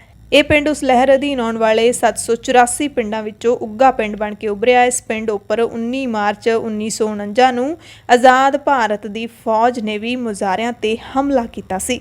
ਇਸ ਦਰਮਿਆਨ ਭਾਰਤੀ ਕਿਸਾਨ ਜਥੇਬੰਦੀ ਏਕਤਾ ਉਗਰਾਹਾਂ ਦੇ ਵੱਲੋਂ ਵੀ ਇੱਕ ਬਿਆਨ ਆਇਆ ਹੈ, ਬੜਾ ਅਹਿਮ ਬਿਆਨ ਹੈ। ਉਹਨਾਂ ਨੇ ਕਿਹਾ ਕਿ ਸਾਡੀ ਜਥੇਬੰਦੀ ਦੇ ਬਾਰੇ ਝੂਠਾ ਪ੍ਰਚਾਰ ਕੀਤਾ ਜਾ ਰਿਹਾ ਹੈ ਕਿ ਉਗਰਾਹਾਂ ਜਥੇਬੰਦੀ ਕਾਨੂੰਨ ਰੱਦ ਕਰਨ ਤੋਂ ਬਿਨਾਂ ਹੀ ਸੰਘਰਸ਼ ਖਤਮ ਕਰ ਦੇਵੇਗੀ। ਇਸ ਤੇ ਸੂਬਾ ਪ੍ਰਧਾਨ ਜੋਗਿੰਦਰ ਸਿੰਘ ਉਗਰਾਹਾਂ ਅਤੇ ਜਨਰਲ ਸਕੱਤਰ ਸੁਖਦੇਵ ਸਿੰਘ ਕੋਕਰੀ ਕਲਾਂ ਨੇ ਸਾਂਝਾ ਬਿਆਨ ਜਾਰੀ ਕੀਤਾ ਹੈ ਕਿ ਅਜਿਹੀਆਂ ਅਫਵਾਹਾਂ ਤੋਂ ਬਚ ਕੇ ਰਿਹਾ ਜਾਵੇ। ਅਜਿਹਾ ਪ੍ਰਚਾਰ ਸੰਘਰਸ਼ ਕਰ ਰਹੀਆਂ ਜਥੇਬੰਦੀਆਂ ਅੰਦਰ ਵਖਰੇਵੇਂ ਪੈਦਾ ਕਰਨ ਤੇ ਜੂਝਦੇ ਲੋਕਾਂ ਅੰਦਰ ਘਚੋਲਾ ਪਾਉਣ ਦੀ ਨਾਕਾਮ ਕੋਸ਼ਿਸ਼ ਤੋਂ ਵੱਧ ਕੁਝ ਵੀ ਨਹੀਂ ਹੈ। ਭਾਰਤੀ ਕਿਸਾਨ ਯੂਨੀਅਨ ਏਕਤਾ ਉਗਰਾਹਾਂ ਉਦੋਂ ਤੱਕ ਮੋਰਚਾ ਨਹੀਂ ਛੱਡੇਗੀ ਜਦੋਂ ਤੱਕ ਕਾਨੂੰਨ ਰੱਦ ਨਹੀਂ ਹੋ ਜਾਂਦੇ। ਮੋਗਾ ਤੋਂ ਖਬਰ ਹੈ, ਜਿੱਥੇ ਪਿੰਡ ਮਾਣੂਕੇ ਗਿੱਲ ਵਿਖੇ ਨਿਹਾਲ ਸਿੰਘ ਵਾਲਾ ਬਾਗਾ ਪੁਰਾਣਾ ਡਿਫੈਂਸ ਰੋਡ ਤੇ ਇੱਕ ਨੌਜਵਾਨ ਨੇ 2 ਕੁੜੀਆਂ ਨੂੰ ਗੋਲੀਆਂ ਮਾਰ ਕੇ ਗੰਭੀਰ ਜ਼ਖਮੀ ਕਰ ਦਿੱਤਾ, ਜਿਨ੍ਹਾਂ ਨੂੰ ਇਲਾਜ ਲਈ ਹਸਪਤਾਲ ਦਾਖਲ ਕਰਵਾਇਆ ਗਿਆ। ਹਾਲਤ ਗੰਭੀਰ ਹੋਣ ਕਰਕੇ ਦੋਵੇਂ ਕੁੜੀਆਂ ਨੂੰ ਫਰੀਦਕੋਟ ਰੈਫਰ ਕਰ ਦਿੱਤਾ ਗਿਆ ਸੀ, ਪਰ ਦੋਵਾਂ ਲੜਕੀਆਂ ਦੀ ਮੌਤ ਹੋ ਗਈ ਹੈ। ਇਹਨਾਂ ਲੜਕੀਆਂ ਦੀ ਪਛਾਣ ਅਮਨਪ੍ਰੀਤ ਤੇ ਕਮਲਪ੍ਰੀਤ ਵਜੋਂ ਹੋਈ ਹੈ, ਜੋ ਪਿੰਡ ਸੇਖਾ ਖੁਰਦ ਦੀਆਂ ਰਹਿਣ ਵਾਲੀਆਂ ਸਨ। ਦੋਵੇਂ ਸਕੀਆਂ ਭੈਣਾਂ ਸਨ ਤੇ ਇਸ ਕਤਲकांड ਦੇ ਦੋਸ਼ੀ ਗੁਰਵੀਰ ਸਿੰਘ ਨੂੰ ਲੁਧਿਆਣਾ ਤੋਂ ਗ੍ਰਿਫਤਾਰ ਕਰ ਲਿਆ ਗਿਆ, ਜੋ ਸੇਖਾ ਖੁਰਦ ਪਿੰਡ ਦਾ ਹੀ ਰਹਿਣ ਵਾਲਾ ਸੀ। ਯਾਨੀ ਕਿ ਜਿਨ੍ਹਾਂ ਕੁੜੀਆਂ ਦਾ ਕਤਲ ਕੀਤਾ ਹੈ ਤੇ ਜਿਸਨੇ ਕੀਤਾ ਹੈ ਸਾਰੇ ਇੱਕ ਪਿੰਡ ਦੇ ਰਹਿਣ ਵਾਲੇ ਸੀ। ਦੋਸ਼ੀ ਕੋਲੋਂ ਆਲਟੋ ਕਾਰ ਅਤੇ ਹਥਿਆਰ ਵੀ ਬਰਾਮਦ ਕਰ ਲਿਆ ਗਿਆ। ਜਾਣਕਾਰੀ ਮੁਤਾਬਿਕ ਤਿੰਨੇ ਇੱਕੋ ਕਾਰ 'ਚ ਸਵਾਰ ਹੋ ਕੇ ਜਾ ਰਹੇ ਸੀ ਤਾਂ ਗੁਰਵੀਰ ਸਿੰਘ ਨੇ ਬੱਸ ਅੱਡੇ ਤੋਂ ਮੀਟਰ ਦੀ ਦੂਰੀ ਤੇ ਕਾਰ ਦੀ ਖਿੜਕੀ ਖੋਲ੍ਹ ਕੇ ਮੂਹਰਲੀ ਸੀਟ ਤੇ ਬੈਠੀ ਲੜਕੀ ਨੂੰ ਧੱਕਾ ਦੇ ਦਿੱਤਾ। ਪਿਛਲੀ ਸੀਟ ਤੇ ਬੈਠੀ ਦੂਸਰੀ ਲੜਕੀ ਨੇ ਵੀ ਕਾਰ ਦੀ ਖਿੜਕੀ ਖੋਲ੍ਹ ਦਿੱਤੀ ਤੇ ਫਰਾਰ ਹੋਣ ਦੀ ਕੋਸ਼ਿਸ਼ ਵਿੱਚ ਹੇਠਾਂ ਡਿੱਗ ਪਈ, ਜਿਸ ਤੋਂ ਬਾਅਦ ਨੌਜਵਾਨ ਨੇ ਰਿਵਾਲਵਰ ਦੇ ਨਾਲ ਦੋਵਾਂ ਲੜਕੀਆਂ ਤੇ ਗੋਲੀ ਚਲਾ ਦਿੱਤੀ। ਹਮਲਾਵਰ ਜ਼ਖਮੀ ਲੜਕੀਆਂ ਨੂੰ ਸੜਕ ਕਿਨਾਰੇ ਛੱਡ ਕੇ ਮੌਕੇ ਤੋਂ ਭੱਜ ਗਿਆ ਸੀ। ਪੁਲਿਸ ਨੂੰ ਸ਼ੁਰੂਆਤੀ ਜਾਂਚ ਵਿੱਚ ਇਹ ਵੀ ਪਤਾ ਲੱਗਿਆ ਕਿ ਗੁਰਵੀਰ ਸਿੰਘ ਨੇ ਆਪਣੇ ਆਪ ਨੂੰ ਵੀ ਮਾਰਨ ਦੀ ਕੋਸ਼ਿਸ਼ ਕੀਤੀ ਸੀ, ਪਰ ਗੋਲੀਆਂ ਦੀ ਘਾਟ ਨਾਲ ਉਹ ਨਹੀਂ ਮਰ ਸਕਿਆ। ਅੰਮ੍ਰਿਤਸਰ ਦੇ ਗੁਰੂ ਰਾਮਦਾਸ ਕੌਮਾਂਤਰੀ ਹਵਾਈ ਅੱਡੇ ਦੇ ਨਾਲ ਜੁੜੀ ਇੱਕ ਚੰਗੀ ਖਬਰ ਹੈ ਕਿ ਆਉਣ ਵਾਲੇ ਗਰਮੀਆਂ ਦੇ ਮੌਸਮ ਵਿੱਚ 29 ਮਾਰਚ ਤੋਂ ਅੰਤਰਰਾਸ਼ਟਰੀ 8 ਅਤੇ ਘਰੇਲੂ ਹਵਾਈ ਅੱਡਿਆਂ ਦੀਆਂ 13 ਹੋਰ ਉਡਾਣਾਂ ਇੱਥੋਂ ਸ਼ੁਰੂ ਹੋ ਜਾਣਗੀਆਂ। ਇਸ ਦੀ ਜਾਣਕਾਰੀ ਫਲਾਈ ਅੰਮ੍ਰਿਤਸਰ ਇਨੀਸ਼ੀਏਟਿਵ ਦੇ ਗਲੋਬਲ ਕਨਵੀਨਰ ਤੇ ਸਮਾਜ ਸੇਵੀ ਸੰਸਥਾ ਅੰਮ੍ਰਿਤਸਰ ਵਿਕਾਸ ਮੰਚ ਦੇ ਵਿਦੇਸ਼ ਸਕੱਤਰ ਸਮੀਪ ਸਿੰਘ ਗੁਮਟਾਲਾ ਨੇ ਦਿੱਤੀ ਹੈ। ਉਹਨਾਂ ਦੱਸਿਆ ਕਿ ਹੁਣ ਅੰਮ੍ਰਿਤਸਰ ਦਾ ਹਵਾਈ ਅੱਡਾ 에ਅਰ ਇੰਡੀਆ ਦੁਆਰਾ ਯੂਰਪ ਦੇ 3 ਹਵਾਈ ਅੱਡੇ ਲੰਡਨ, ਬਰਮਿੰਘਮ, ਰੋਮ ਅਤੇ ਹੋਰਨਾਂ ਨਿੱਜੀ 에ਅਰਲਾਈਨਸ ਦੁਆਰਾ UAE ਦੇ 4 ਹਵਾਈ ਅੱਡਿਆਂ ਨਾਲ ਸਿੱਧਾ ਜੁੜ ਜਾਏਗਾ। ਭਾਰਤ ਦੀ ਘੱਟ ਕਿਰਾਏ ਵਾਲੀ 에ਅਰਲਾਈਨ ਇੰਡੀਗੋ ਵੀ ਹਫ਼ਤੇ ਵਿੱਚ ਸ਼ਾਰਜਾ ਲਈ 6, ਆਬੂ ਧਾਬੀ ਲਈ 1 ਤੇ ਦੁਬਈ ਲਈ 3 ਉਡਾਣਾਂ ਚਲਾਵੇਗੀ। ਇੰਡੀਗੋ ਅਪ੍ਰੈਲ ਦੇ ਮਹੀਨੇ ਵਿੱਚ ਅੰਮ੍ਰਿਤਸਰ ਤੋਂ ਗੋਆ ਲਈ ਵੀ ਸਿੱਧੀਆਂ ਉਡਾਣਾਂ ਸ਼ੁਰੂ ਕਰ ਰਹੀ ਹੈ ਤੇ ਇਸ ਰੂਟ ਤੇ ਸ਼ੁਰੂ ਹੋਣ ਨਾਲ ਅੰਮ੍ਰਿਤਸਰ ਭਾਰਤ ਦੇ 13 ਘਰੇਲੂ ਹਵਾਈ ਅੱਡਿਆਂ ਦਿੱਲੀ, ਮੁੰਬਈ, ਸ਼੍ਰੀਨਗਰ, ਨਾਂਦੇੜ, ਪਟਨਾ, ਜੈਪੁਰ, ਕੋਲਕਾਤਾ, ਅਹਿਮਦਾਬਾਦ, ਬੈਂਗਲੌਰ, ਗੋਆ, ਹੈਦਰਾਬਾਦ, ਚੇਨਈ ਤੇ ਗੁਹਾਟੀ ਨਾਲ ਜੁੜ ਜਾਵੇਗਾ। ਪੰਜਾਬ ਸਕੂਲ ਸਿੱਖਿਆ ਬੋਰਡ ਨੇ 10ਵੀਂ ਸ਼੍ਰੇਣੀ ਦੇ ਓਪਨ ਸਕੂਲ ਰੀਪੀਅਰ ਕੈਟਾਗਰੀ ਅਧੀਨ ਜਨਵਰੀ 2021 ਵਿੱਚ ਅਪੀਅਰ ਹੋਏ ਪ੍ਰੀਖਿਆਰਥੀ ਜਿਨ੍ਹਾਂ ਦਾ ਨਤੀਜਾ 3 ਮਾਰਚ 2021 ਨੂੰ ਐਲਾਨਿਆ ਗਿਆ ਸੀ, ਉਹਨਾਂ ਨੂੰ ਕਾਰਗੁਜ਼ਾਰੀ ਵਧਾਉਣ ਲਈ ਇੱਕ ਹੋਰ ਮੌਕਾ ਦਿੱਤਾ ਹੈ। ਕੰਟਰੋਲਰ ਪ੍ਰੀਖਿਆਵਾਂ ਨੇ ਅਹਿਮ ਜਾਣਕਾਰੀ ਦਿੰਦਿਆਂ ਦੱਸਿਆ ਕਿ ਪ੍ਰੀਖਿਆਰਥੀ ਕਾਰਗੁਜ਼ਾਰੀ ਵਧਾਉਣ ਲਈ ਫਾਰਮ ਤੇ ਪ੍ਰੀਖਿਆ ਫੀਸ ਸਿਰਫ ਮੁੱਖ ਦਫ਼ਤਰ ਵਿਖੇ ਖੁਦ ਹਾਜ਼ਰ ਹੋ ਕੇ ਹੀ ਲੈ ਸਕਦੇ ਨੇ। 31 ਮਾਰਚ 2021 ਤੱਕ 1700 ਰੁਪਏ ਦੀ ਫੀਸ ਨਾਲ ਉਹ ਫਾਰਮ ਭਰ ਸਕਦੇ ਨੇ, ਪਰ ਆਪਣੇ ਨਾਲ ਲੋੜੀਂਦੇ ਦਸਤਾਵੇਜ਼ ਲੈ ਕੇ ਆਉਣ। ਨਾਰਕੋਟਿਕਸ ਕੰਟਰੋਲ ਬਿਊਰੋ ਯਾਨੀ ਕਿ ਐਨਸੀਬੀ ਨੇ ਪੰਜਾਬ ਦੇ ਵਿੱਚ ਨਸ਼ੀਲੇ ਪਦਾਰਥਾਂ ਦੀ ਸਪਲਾਈ ਕਰਨ ਦੇ ਮਾਮਲੇ ਵਿੱਚ ਮੇਰਠ ਜ਼ਿਲ੍ਹੇ ਦੇ ਪ੍ਰਤਾਪਪੁਰ ਥਾਣਾ ਖੇਤਰ ਅਧੀਨ ਦਵਾਈ ਬਣਾਉਣ ਵਾਲੀ ਕੰਪਨੀ ਤੇ ਛਾਪਾ ਮਾਰਿਆ। ਇਸ ਦੌਰਾਨ ਵੱਡੀ ਪੱਧਰ ਤੇ ਪਾਬੰਦੀਸ਼ੁਦਾ ਗੋਲੀਆਂ, ਪੀਣ ਦੀ ਦਵਾਈ, ਟੀਕੇ ਬਰਾਮਦ ਕੀਤੇ ਗਏ। 4 ਮੁਲਜ਼ਮਾਂ ਨੂੰ ਗ੍ਰਿਫਤਾਰ ਕੀਤਾ ਗਿਆ। ਮੇਰਠ ਦੇ ਐਸਐਸਪੀ ਅਜੇ ਸਾਨੀ ਨੇ ਕਿਹਾ ਕਿ ਕੰਪਨੀ ਤੇ ਗੋਦਾਮਾਂ ਨੂੰ ਸੀਲ ਕਰ ਦਿੱਤਾ ਗਿਆ। ਇਹਨਾਂ ਪਾਬੰਦੀਸ਼ੁਦਾ ਦਵਾਈਆਂ ਦੀ ਸਪਲਾਈ ਪੰਜਾਬ ਦੇ ਨਸ਼ਾ ਮੁਕਤੀ ਕੇਂਦਰਾਂ ਵਿੱਚ ਕੀਤੀ ਜਾਣੀ ਸੀ, ਪਰ ਗੰਢ ਧੁੱਪ ਕਾਰਨ ਇਹ ਬਾਜ਼ਾਰ ਦੇ ਵਿੱਚ ਵਿਕ ਰਹੀਆਂ ਸੀ। ਕੰਪਨੀ ਦਾ ਮਾਲਕ ਅਮਰਜੀਤ ਫਰਾਰ ਹੈ। ਜਲੰਧਰ ਤੋਂ ਖਬਰ ਹੈ, ਜਿੱਥੇ ਪਨਬਸ ਕੰਟਰੈਕਟ ਵਰਕਰਜ਼ ਯੂਨੀਅਨ ਨੇ ਬੱਸ ਸਟੈਂਡ ਨੂੰ ਬੰਦ ਕਰਕੇ ਸਰਕਾਰ ਦਾ ਪੁਤਲਾ ਫੂਕਿਆ। ਜਥੇਬੰਦੀਆਂ ਦੇ ਲੀਡਰਾਂ ਨੇ ਕਿਹਾ ਕਿ ਜੇ ਪੰਜਾਬ ਸਰਕਾਰ 30 ਮਾਰਚ ਨੂੰ ਮੀਟਿੰਗ ਵਿੱਚ ਬੈਠ ਕੇ ਠੇਕਾ ਕਾਮਿਆਂ ਦੀਆਂ ਮੰਗਾਂ ਦਾ ਹੱਲ ਨਹੀਂ ਕਰਦੀ ਤਾਂ ਵੱਡੇ ਪੱਧਰ ਤੇ ਸਮੂਹ ਪੰਜਾਬ ਦੇ ਵਿੱਚ ਮੁੱਖ ਮੰਤਰੀ ਕੈਪਟਨ ਅਮਰਿੰਦਰ ਸਿੰਘ ਤੇ ਮੰਤਰੀਆਂ ਦਾ ਵਿਰੋਧ ਕੀਤਾ ਜਾਏਗਾ। ਉਹਨਾਂ ਦੋਸ਼ ਲਾਇਆ ਕਿ ਪੰਜਾਬ ਸਰਕਾਰ ਸਾਰੇ ਵਿਭਾਗਾਂ ਦੇ ਠੇਕਾ ਮੁਲਾਜ਼ਮਾਂ ਨੂੰ ਰੈਗੂਲਰ ਕਰਨ ਅਤੇ ਘਰ-ਘਰ ਰੁਜ਼ਗਾਰ ਦੇਣ ਦਾ ਵਾਅਦਾ ਕਰਕੇ ਸੱਤਾ ਵਿੱਚ ਆਈ ਸੀ, ਪਰ ਕੈਪਟਨ ਸਰਕਾਰ ਨੇ ਆਪਣੇ 4 ਸਾਲਾਂ ਵਿੱਚ ਕਿਸੇ ਵੀ ਵਿਭਾਗ ਦੇ ਠੇਕਾ ਮੁਲਾਜ਼ਮ ਨੂੰ ਰੈਗੂਲਰ ਕਰਨਾ ਤਾਂ ਦੂਰ ਦੀ ਗੱਲ, ਸਗੋਂ ਪੁਨਰਗਠਨ ਦੇ ਨਾਮ ਤੇ 60,000 ਦੇ ਕਰੀਬ ਪੋਸਟਾਂ ਹੀ ਖਤਮ ਕਰ ਚੁੱਕੀ ਹੈ। ਹਰਿਆਣਾ ਦੇ ਮੁੱਖ ਮੰਤਰੀ ਮਨੋਹਰ ਲਾਲ ਖੱਟਰ ਨੇ ਸਾਰੇ ਜ਼ਿਲ੍ਹਿਆਂ ਦੇ ਡੀਸੀਜ਼ ਅਤੇ ਹੋਰ ਸੀਨੀਅਰ ਅਧਿਕਾਰੀਆਂ ਨੂੰ ਕੋਰੋਨਾ ਦੇ ਮੱਦੇਨਜ਼ਰ ਸੂਬੇ ਦੇ ਵਿੱਚ ਮਾਸਕ ਨਾ ਪਾਉਣ ਵਾਲਿਆਂ ਦੇ ਖਿਲਾਫ ਸਖਤ ਕਾਰਵਾਈ ਕਰਨ ਦੇ ਹੁਕਮ ਦਿੱਤੇ ਨੇ। ਪੁਡੂਚੇਰੀ ਅਤੇ ਕਰਾਈਕਲ ਇਲਾਕਿਆਂ ਦੇ ਵਿੱਚ ਸਰਕਾਰੀ ਸਹਾਇਤਾ ਪ੍ਰਾਪਤ ਅਤੇ ਨਿੱਜੀ ਸਕੂਲ ਹਫ਼ਤੇ ਵਿੱਚ 5 ਦਿਨ ਯਾਨੀ ਸੋਮਵਾਰ ਤੋਂ ਸ਼ੁੱਕਰਵਾਰ ਤੱਕ ਹੀ ਖੋਲ੍ਹਣ ਦਾ ਫੈਸਲਾ ਕੀਤਾ ਗਿਆ। ਪੁਡੂਚੇਰੀ ਸਰਕਾਰ ਨੇ ਹਰ ਸ਼ਨੀਵਾਰ ਨੂੰ ਸਾਰੇ ਸਕੂਲਾਂ ਦੇ ਵਿੱਚ ਛੁੱਟੀ ਕਰਨ ਦਾ ਐਲਾਨ ਕੀਤਾ। ਬਿਹਾਰ ਸਰਕਾਰ ਨੇ ਕੋਰੋਨਾ ਦੇ ਵੱਧਦੇ ਮਾਮਲਿਆਂ ਦੇ ਮੱਦੇਨਜ਼ਰ ਸਾਰੇ ਡਾਕਟਰਾਂ, ਹੈਲਥ ਕੇਅਰ ਵਰਕਰਾਂ, ਪੈਰਾਮੈਡੀਕਲ ਸਟਾਫ ਦੀ 5 ਅਪ੍ਰੈਲ ਤੱਕ ਛੁੱਟੀ ਰੱਦ ਕਰ ਦਿੱਤੀ ਹੈ।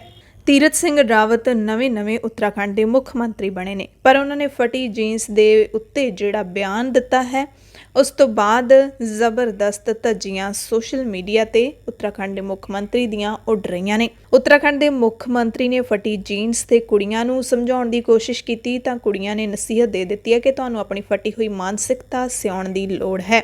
ਤੀਰਥ ਸਿੰਘ ਰਾਵਤ ਦੇ ਬਿਆਨ ਤੇ ਬਹੁਤ ਸਾਰੀਆਂ ਕੁੜੀਆਂ ਨਾਰਾਜ਼ਗੀ ਜਤਾ ਰਹੀਆਂ ਨੇ। ਉਹਨਾਂ ਨੇ ਰਾਵਤ ਦੇ ਬਿਆਨ ਦੇ ਉੱਤੇ ਸੋਸ਼ਲ ਮੀਡੀਆ ਤੇ #rippedjeans ਟਵਿੱਟਰ ਦੇ ਹੈਸ਼ਟੈਗ ਨਾਲ ਆਪੋ ਆਪਣੀ ਪ੍ਰਤੀਕਿਰਿਆ ਦਿੱਤੀ ਹੈ।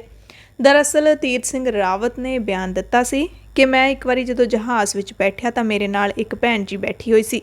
ਮੈਂ ਉਹਨਾਂ ਨੂੰ ਦੇਖਿਆ ਤਾਂ ਨੀਚੇ ਗੰਬੂਟ ਪਾਏ ਹੋਏ ਸਨ, ਜਦੋਂ ਉੱਪਰ ਦੇਖਿਆ ਤਾਂ ਗੋਡੇ ਪਾਟੇ ਹੋਏ ਸੀ, ਹੱਥ ਦੇਖੇ ਤਾਂ ਕਈ ਕੜੇ ਪਾਏ ਹੋਏ ਸੀ। ਜਦੋਂ ਗੋਡੇ ਦੇਖੇ ਤੇ 2 ਬੱਚੇ ਨਾਲ ਦੇਖੇ ਤਾਂ ਮੇਰੇ ਪੁੱਛਣ ਤੇ ਪਤਾ ਲੱਗਿਆ ਕਿ ਉਸ ਦਾ ਪਤੀ JNU ਦੇ ਵਿੱਚ ਪ੍ਰੋਫੈਸਰ ਹੈ ਤੇ ਉਹ ਖੁਦ ਕੋਈ NGO ਚਲਾਉਂਦੀ ਹੈ। ਜੋ NGO ਚਲਾਉਂਦੀ ਹੈ ਉਹਨਾਂ ਦੇ ਗੋਡੇ ਦਿਖਦੇ ਨੇ, ਸਮਾਜ ਵਿਚਾਲੇ ਜਾਂਦੇ ਨੇ, ਬੱਚੇ ਨਾਲ ਨੇ, ਕੀ ਸੰਸਕਾਰ ਦੇਵੇਗੀ। ਰਾਵਤ ਨੇ ਕਿਹਾ ਸੀ ਕਿ ਕੁੜੀਆਂ ਫਟੀ ਜੀਨਸ ਪਾ ਕੇ ਗਲਤ ਉਦਾਹਰਨ ਪੇਸ਼ ਕਰ ਰਹੀਆਂ ਨੇ। ਇਸ ਦੇ ਅਦਾਕਾਰਾ ਗੁਲਪਨਾਗ ਨੇ 2 ਟਵੀਟ ਸ਼ੇਅਰ ਕਰਕੇ ਕਿਹਾ ਕਿ ਆਪਣੀ ਰਿਪਡ ਜੀਨਸ ਕੱਢ ਲਓ। ਅਪਰਨਾ ਸਿਨਹਾ ਨਾਂ ਦੀ ਕੁੜੀ ਨੇ ਟਵੀਟ ਕੀਤਾ ਹੈ, ਇਹ ਕੀ ਰਿਪਡ ਜੀਨਸ ਚੱਲ ਰਿਹਾ ਹੈ, ਕਿਉਂ?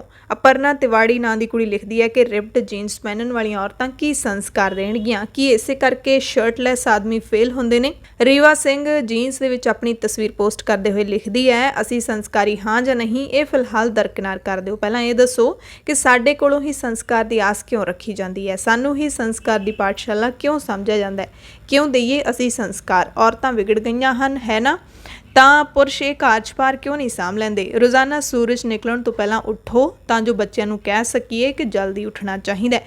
ਵਧੀਆ ਪੌਸ਼ਟਿਕ ਖਾਣਾ ਬਣਾ ਕੇ ਘਰ ਪਰਿਵਾਰ ਨੂੰ ਖਵਾਓ ਤਾਂ ਜੋ ਮਨਾ ਕਰ ਸਕੋ ਚਾਈਨੀਜ਼, ਇਟਾਲੀਅਨ ਕੁਜ਼ੀਨ ਨੂੰ।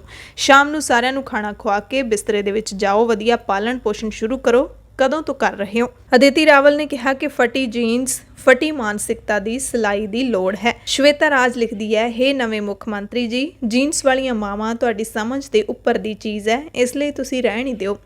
ਹਾਲਾਂਕਿ ਕੁਝ ਪੁਰਸ਼ਾਂ ਨੇ ਰਾਵਤ ਦੇ ਬਿਆਨ ਦਾ ਸਮਰਥਨ ਵੀ ਕੀਤਾ ਹੈ, ਜਦਕਿ ਉੱਤਰਾਖੰਡ ਦੇ ਮੁੱਖ ਮੰਤਰੀ ਦੀ ਪਤਨੀ ਨੇ ਆਪਣੇ ਪਤੀ ਦਾ ਪੱਖ ਪੂਰਿਆ ਹੈ। ਉਹਨਾਂ ਦੀ ਪਤਨੀ ਪ੍ਰੋਫੈਸਰ ਰਸ਼ਮੀ ਤਿਆਗੀ ਨੇ ਸਪਸ਼ਟੀਕਰਨ ਦਿੰਦਿਆਂ ਕਿਹਾ ਕਿ ਤੀਰਥ ਸਿੰਘ ਰਾਵਤ ਦੇ ਬਿਆਨ ਨੂੰ ਪੂਰੇ ਪ੍ਰਸੰਗ ਵਿੱਚ ਪੇਸ਼ ਨਹੀਂ ਕੀਤਾ ਜਾ ਰਿਹਾ। ਰਾਵਤ ਕਹਿਣਾ ਚਾਹੁੰਦੇ ਨੇ ਕਿ ਲੋਕ ਅੱਖਾਂ ਬੰਦ ਕਰਕੇ ਪੱਛਮੀ ਸੱਭਿਅਤਾ ਦੀ ਨਕਲ ਕਰ ਰਹੇ ਨੇ ਤੇ ਆਪਣਾ ਸੱਭਿਆਚਾਰ ਭੁੱਲਦੇ ਜਾ ਰਹੇ ਨੇ। ਉਹਨਾਂ ਕਿਹਾ ਕਿ ਸੱਭਿਆਚਾਰ ਦੀ ਰਾਖੀ ਕਰਨ ਵਿੱਚ ਔਰਤਾਂ ਦੀ ਕਿੰਨੀ ਵੱਡੀ ਭੂਮਿਕਾ ਹੈ, ਉਹ ਇਸ ਵਿਸ਼ੇ ਤੇ ਬੋਲ ਰਹੇ ਸੀ।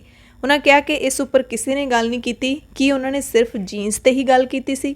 ਮੇਰੇ ਪਤੀ ਕਹਿਣਾ ਚਾਹੁੰਦੇ ਸੀ ਕਿ ਸਥਾਨਕ ਭੋਜਨ ਅਤੇ ਪਹਿਰਾਵੇ ਨੂੰ ਉਤਸ਼ਾਹਿਤ ਕਰਨ ਦੀ ਲੋੜ ਹੈ। ਇਹ ਸਾਡੀ ਸਾਰਿਆਂ ਦੀ ਜ਼ਿੰਮੇਵਾਰੀ ਹੈ ਕਿ ਅਸੀਂ ਆਪਣੇ ਸੱਭਿਆਚਾਰ ਨੂੰ ਬਚਾਈਏ।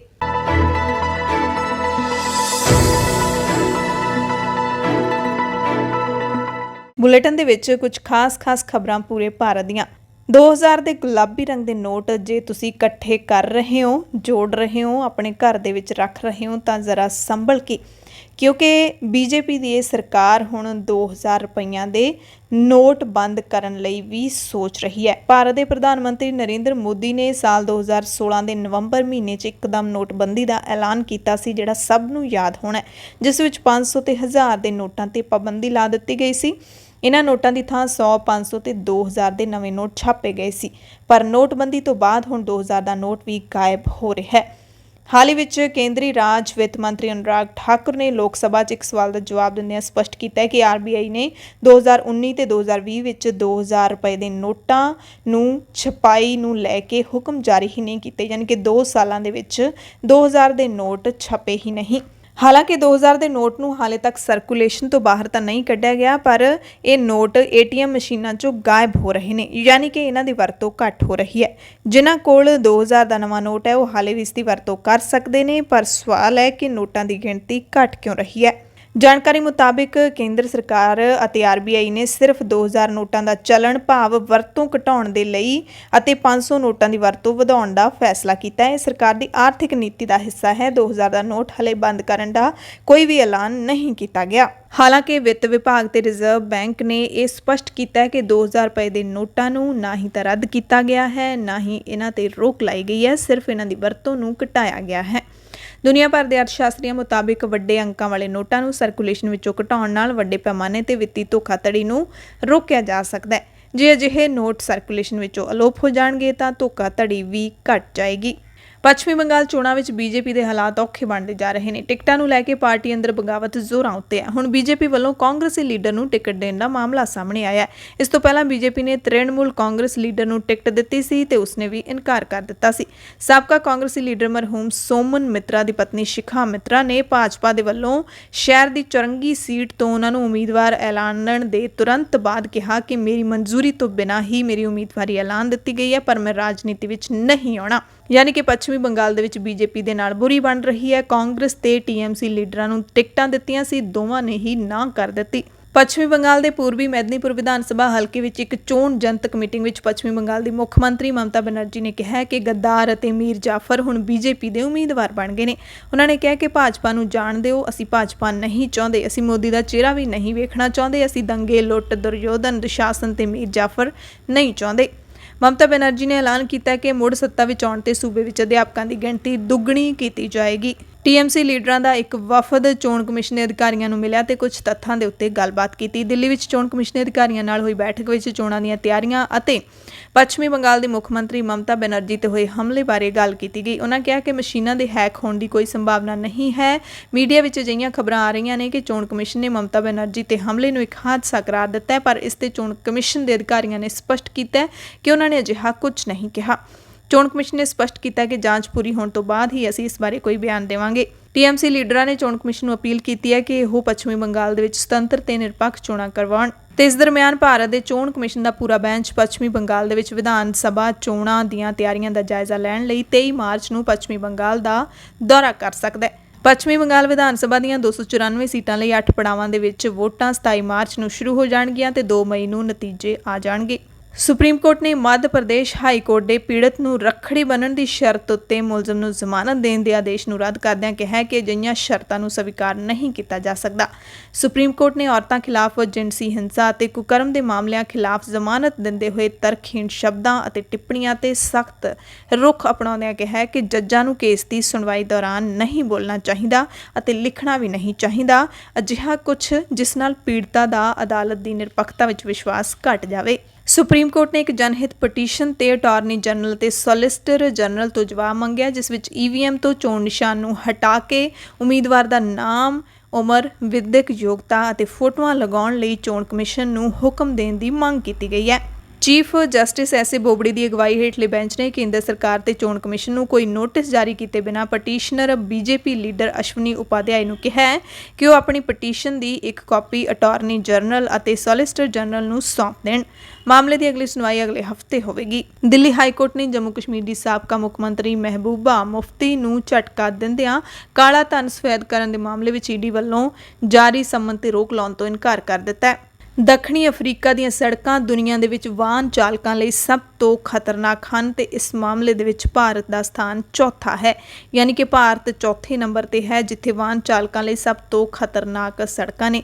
ਇਹ ਅਧਿਐਨ ਅੰਤਰਰਾਸ਼ਟਰੀ ਡਰਾਈਵਰ ਸਿਖਲਾਈ ਕੰਪਨੀ ਜੁਤੋਬੀ ਨੇ ਕੀਤਾ ਹੈ। ਇਸ ਅਧਿਐਨ ਦੇ ਵਿੱਚ 56 ਦੇਸ਼ਾਂ ਨੂੰ ਸ਼ਾਮਿਲ ਕੀਤਾ ਗਿਆ ਤੇ ਡਰਾਈਵਿੰਗ ਦੇ ਪੱਖ ਤੋਂ ਸਭ ਤੋਂ ਖਤਰਨਾਕ ਦੇਸ਼ਾਂ ਦੀ ਸੂਚੀ ਵਿੱਚ ਪਹਿਲੇ ਨੰਬਰ ਤੇ ਦੱਖਣੀ ਅਫਰੀਕਾ, ਦੂਜੇ ਨੰਬਰ ਤੇ ਥਾਈਲੈਂਡ, ਤੀਜੇ ਨੰਬਰ ਤੇ ਅਮਰੀਕਾ ਤੇ ਚੌਥੇ ਨੰਬਰ ਤੇ ਭਾਰਤ ਆਉਂਦਾ ਹੈ। ਇਸ ਸੂਚੀ ਦੇ ਵਿੱਚ ਸਭ ਤੋਂ ਸੁਰੱਖਿਅਤ ਸੜਕਾਂ ਨਾਰਵੇ ਦੀਆਂ ਤੇ ਉਸ ਤੋਂ ਬਾਅਦ ਜਾਪਾਨ ਤੇ ਉਸ ਤੋਂ ਬਾਅਦ ਸਵੀਡਨ ਦੀਆਂ ਸੜਕਾਂ ਸੁਰੱਖਿਅਤ ਮੰਨੀਆਂ ਗਈਆਂ ਨੇ। ਕੇਂਦਰ ਸਰਕਾਰ ਨੇ ਦਿੱਲੀ ਹਾਈ ਕੋਰਟ ਕੋਲ WhatsApp ਦੀ ਨਵੀਂ ਨਿਜਤਾ ਨੀਤੀ ਅਤੇ ਸੇਵਾ ਸ਼ਰਤਾਂ ਲਾਗੂ ਕਰਨ ਤੋਂ ਰੋਕਣ ਦੀ ਅਪੀਲ ਕੀਤੀ ਹੈ। ਜੈਟ ਏਅਰਵੇਜ਼ ਤੇ ਗੋ ਏਅਰ ਦੇ ਸਾਬਕਾ CEO ਵਿਨੈ ਦੁਬੇ 2021 ਵਿੱਚ ਘਰੇਲੂ ਏਅਰਲਾਈਨ ਸ਼ੁਰੂ ਕਰਨ ਜਾ ਰਹੇ ਨੇ। ਇਸ ਲਈ ਵਿਨੈ ਦੁਬੇ ਨੇ DGCA ਤੇ ਸ਼ਹਿਰੀ ਹਵਾਬਾਜ਼ੀ ਮੰਤਰਾਲੇ ਨਾਲ ਗੱਲਬਾਤ ਵੀ ਕੀਤੀ ਹੈ। 2021 ਦੇ ਅੰਤ ਤੱਕ 5 ਹਵਾਈ ਜਹਾਜ਼ਾਂ ਦੇ ਨਾਲ ਦੁਬੇ ਆਪਣੀ ਘਰੇਲੂ ਏਅਰਲਾਈਨ ਦੀ ਸ਼ੁਰੂਆਤ ਕਰ ਸਕਦੇ ਨੇ। ਵਿਨੈ ਦੁਬੇ ਨੇ ਅਗਸਤ 2020 ਦੇ ਵਿੱਚ ਵਾਡੀਆ ਸਮੂਹ ਦੀ ਗੋ ਏਅਰ ਨੂੰ ਛੱਡ ਦਿੱਤਾ ਸੀ, ਜਿੱਥੇ ਉਹਨਾਂ ਨੇ 6 ਮਹੀਨਿਆਂ ਲਈ ਗੋ ਏਅਰ ਦੇ CEO ਵਜੋਂ ਸੇਵਾਵਾਂ ਦਿੱਤੀਆਂ ਸੀ। ਬੰਗਲਾਦੇਸ਼ ਦਾ ਇੱਕ ਯਾਤਰੀ ਜਹਾਜ਼ ਪਿਛਲੇ 5.5 ਸਾਲਾਂ ਤੋਂ ਰਾਏਪੁਰ ਦੇ ਸਵਾਮੀ ਵਿਵੇਕਾਨੰਦ ਏਅਰਪੋਰਟ ਦੇ ਉੱਤੇ ਖੜਾ ਹੈ, ਪਰ ਜਹਾਜ਼ ਦੀ ਸਥਿਤੀ ਬਾਰੇ ਜਾਇਜ਼ਾ ਲੈਣ ਲਈ ਕੋਈ ਨਹੀਂ ਹੈ।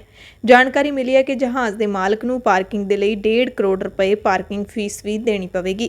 ਬੰਗਲਾਦੇਸ਼ ਦੀ ਯੂਨਾਈਟਿਡ ਏਅਰਵੇਜ਼ ਨੇ ਰਾਏਪੁਰ ਏਅਰਪੋਰਟ 'ਚ ਖੜੇ ਆਪਣੇ ਜਹਾਜ਼ ਨੂੰ ਵੇਚ ਕੇ ਏਅਰਪੋਰਟ ਦੇ ਲਗਭਗ 1.5 ਕਰੋੜ ਰੁਪਏ ਦੀ ਪਾਰਕਿੰਗ ਫੀਸ ਭਰਨ ਦਾ ਭਰੋਸਾ ਦਿੱਤਾ ਹੈ। ਯੂਨਾਈਟਿਡ ਏਅਰਵੇਜ਼ ਨੇ ਇਸ ਲਈ ਰਾਏਪੁਰ ਏਅਰਪੋਰਟ ਤੋਂ 9 ਮਹੀਨੇ ਦਾ ਹੋਰ ਸਮਾਂ ਮੰਗਿਆ। ਦਰਅਸਲ ਬੰਗਲਾਦੇਸ਼ ਦੀ ਯੂਨਾਈਟਿਡ ਏਅਰਵੇਜ਼ ਦਾ ਮੈਕਡੋਨਲਡ ਡਗਲਸ MD-83 ਹਵਾਈ ਜਹਾਜ਼, ਜਿਸ ਨੂੰ 7 ਅਗਸਤ 2015 ਨੂੰ ਐਮਰਜੈਂਸੀ ਦੇ ਹਾਲਾਤ ਵਿੱਚ ਰਾਏਪੁਰ ਏਅਰਪੋਰਟ ਤੇ ਉਤਾਰਨਾ ਪਿਆ ਸੀ।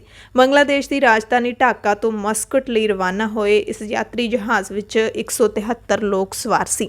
ਹਵਾਈ ਜਹਾਜ਼ ਜਦੋਂ ਵਾਰਾਣਸੀ ਅਤੇ ਰਾਏਪੁਰ ਦੇ ਹਵਾਈ ਖੇਤਰ ਦੇ ਵਿਚਕਾਰ ਸੀ, ਉਦੋਂ ਇਸ ਦੇ ਇੰਜਨ ਵਿੱਚ ਅੱਗ ਲੱਗ ਗਈ ਸੀ। ਰਾਏਪੁਰ ਏਅਰਪੋਰਟ ਦੇ ਅਧਿਕਾਰੀਆਂ ਮੁਤਾਬਿਕ ਹਵਾਈ ਜਹਾਜ਼ ਦੇ ਵਿੱਚ 2 ਇੰਜਨ ਲੱਗੇ ਸੀ। ਇੱਕ ਇੰਜਨ ਵਿੱਚ ਖਰਾਬੀ ਤੋਂ ਬਾਅਦ ਉਡਾਨ ਭਰਨੀ ਸੰਭਵ ਨਹੀਂ ਸੀ।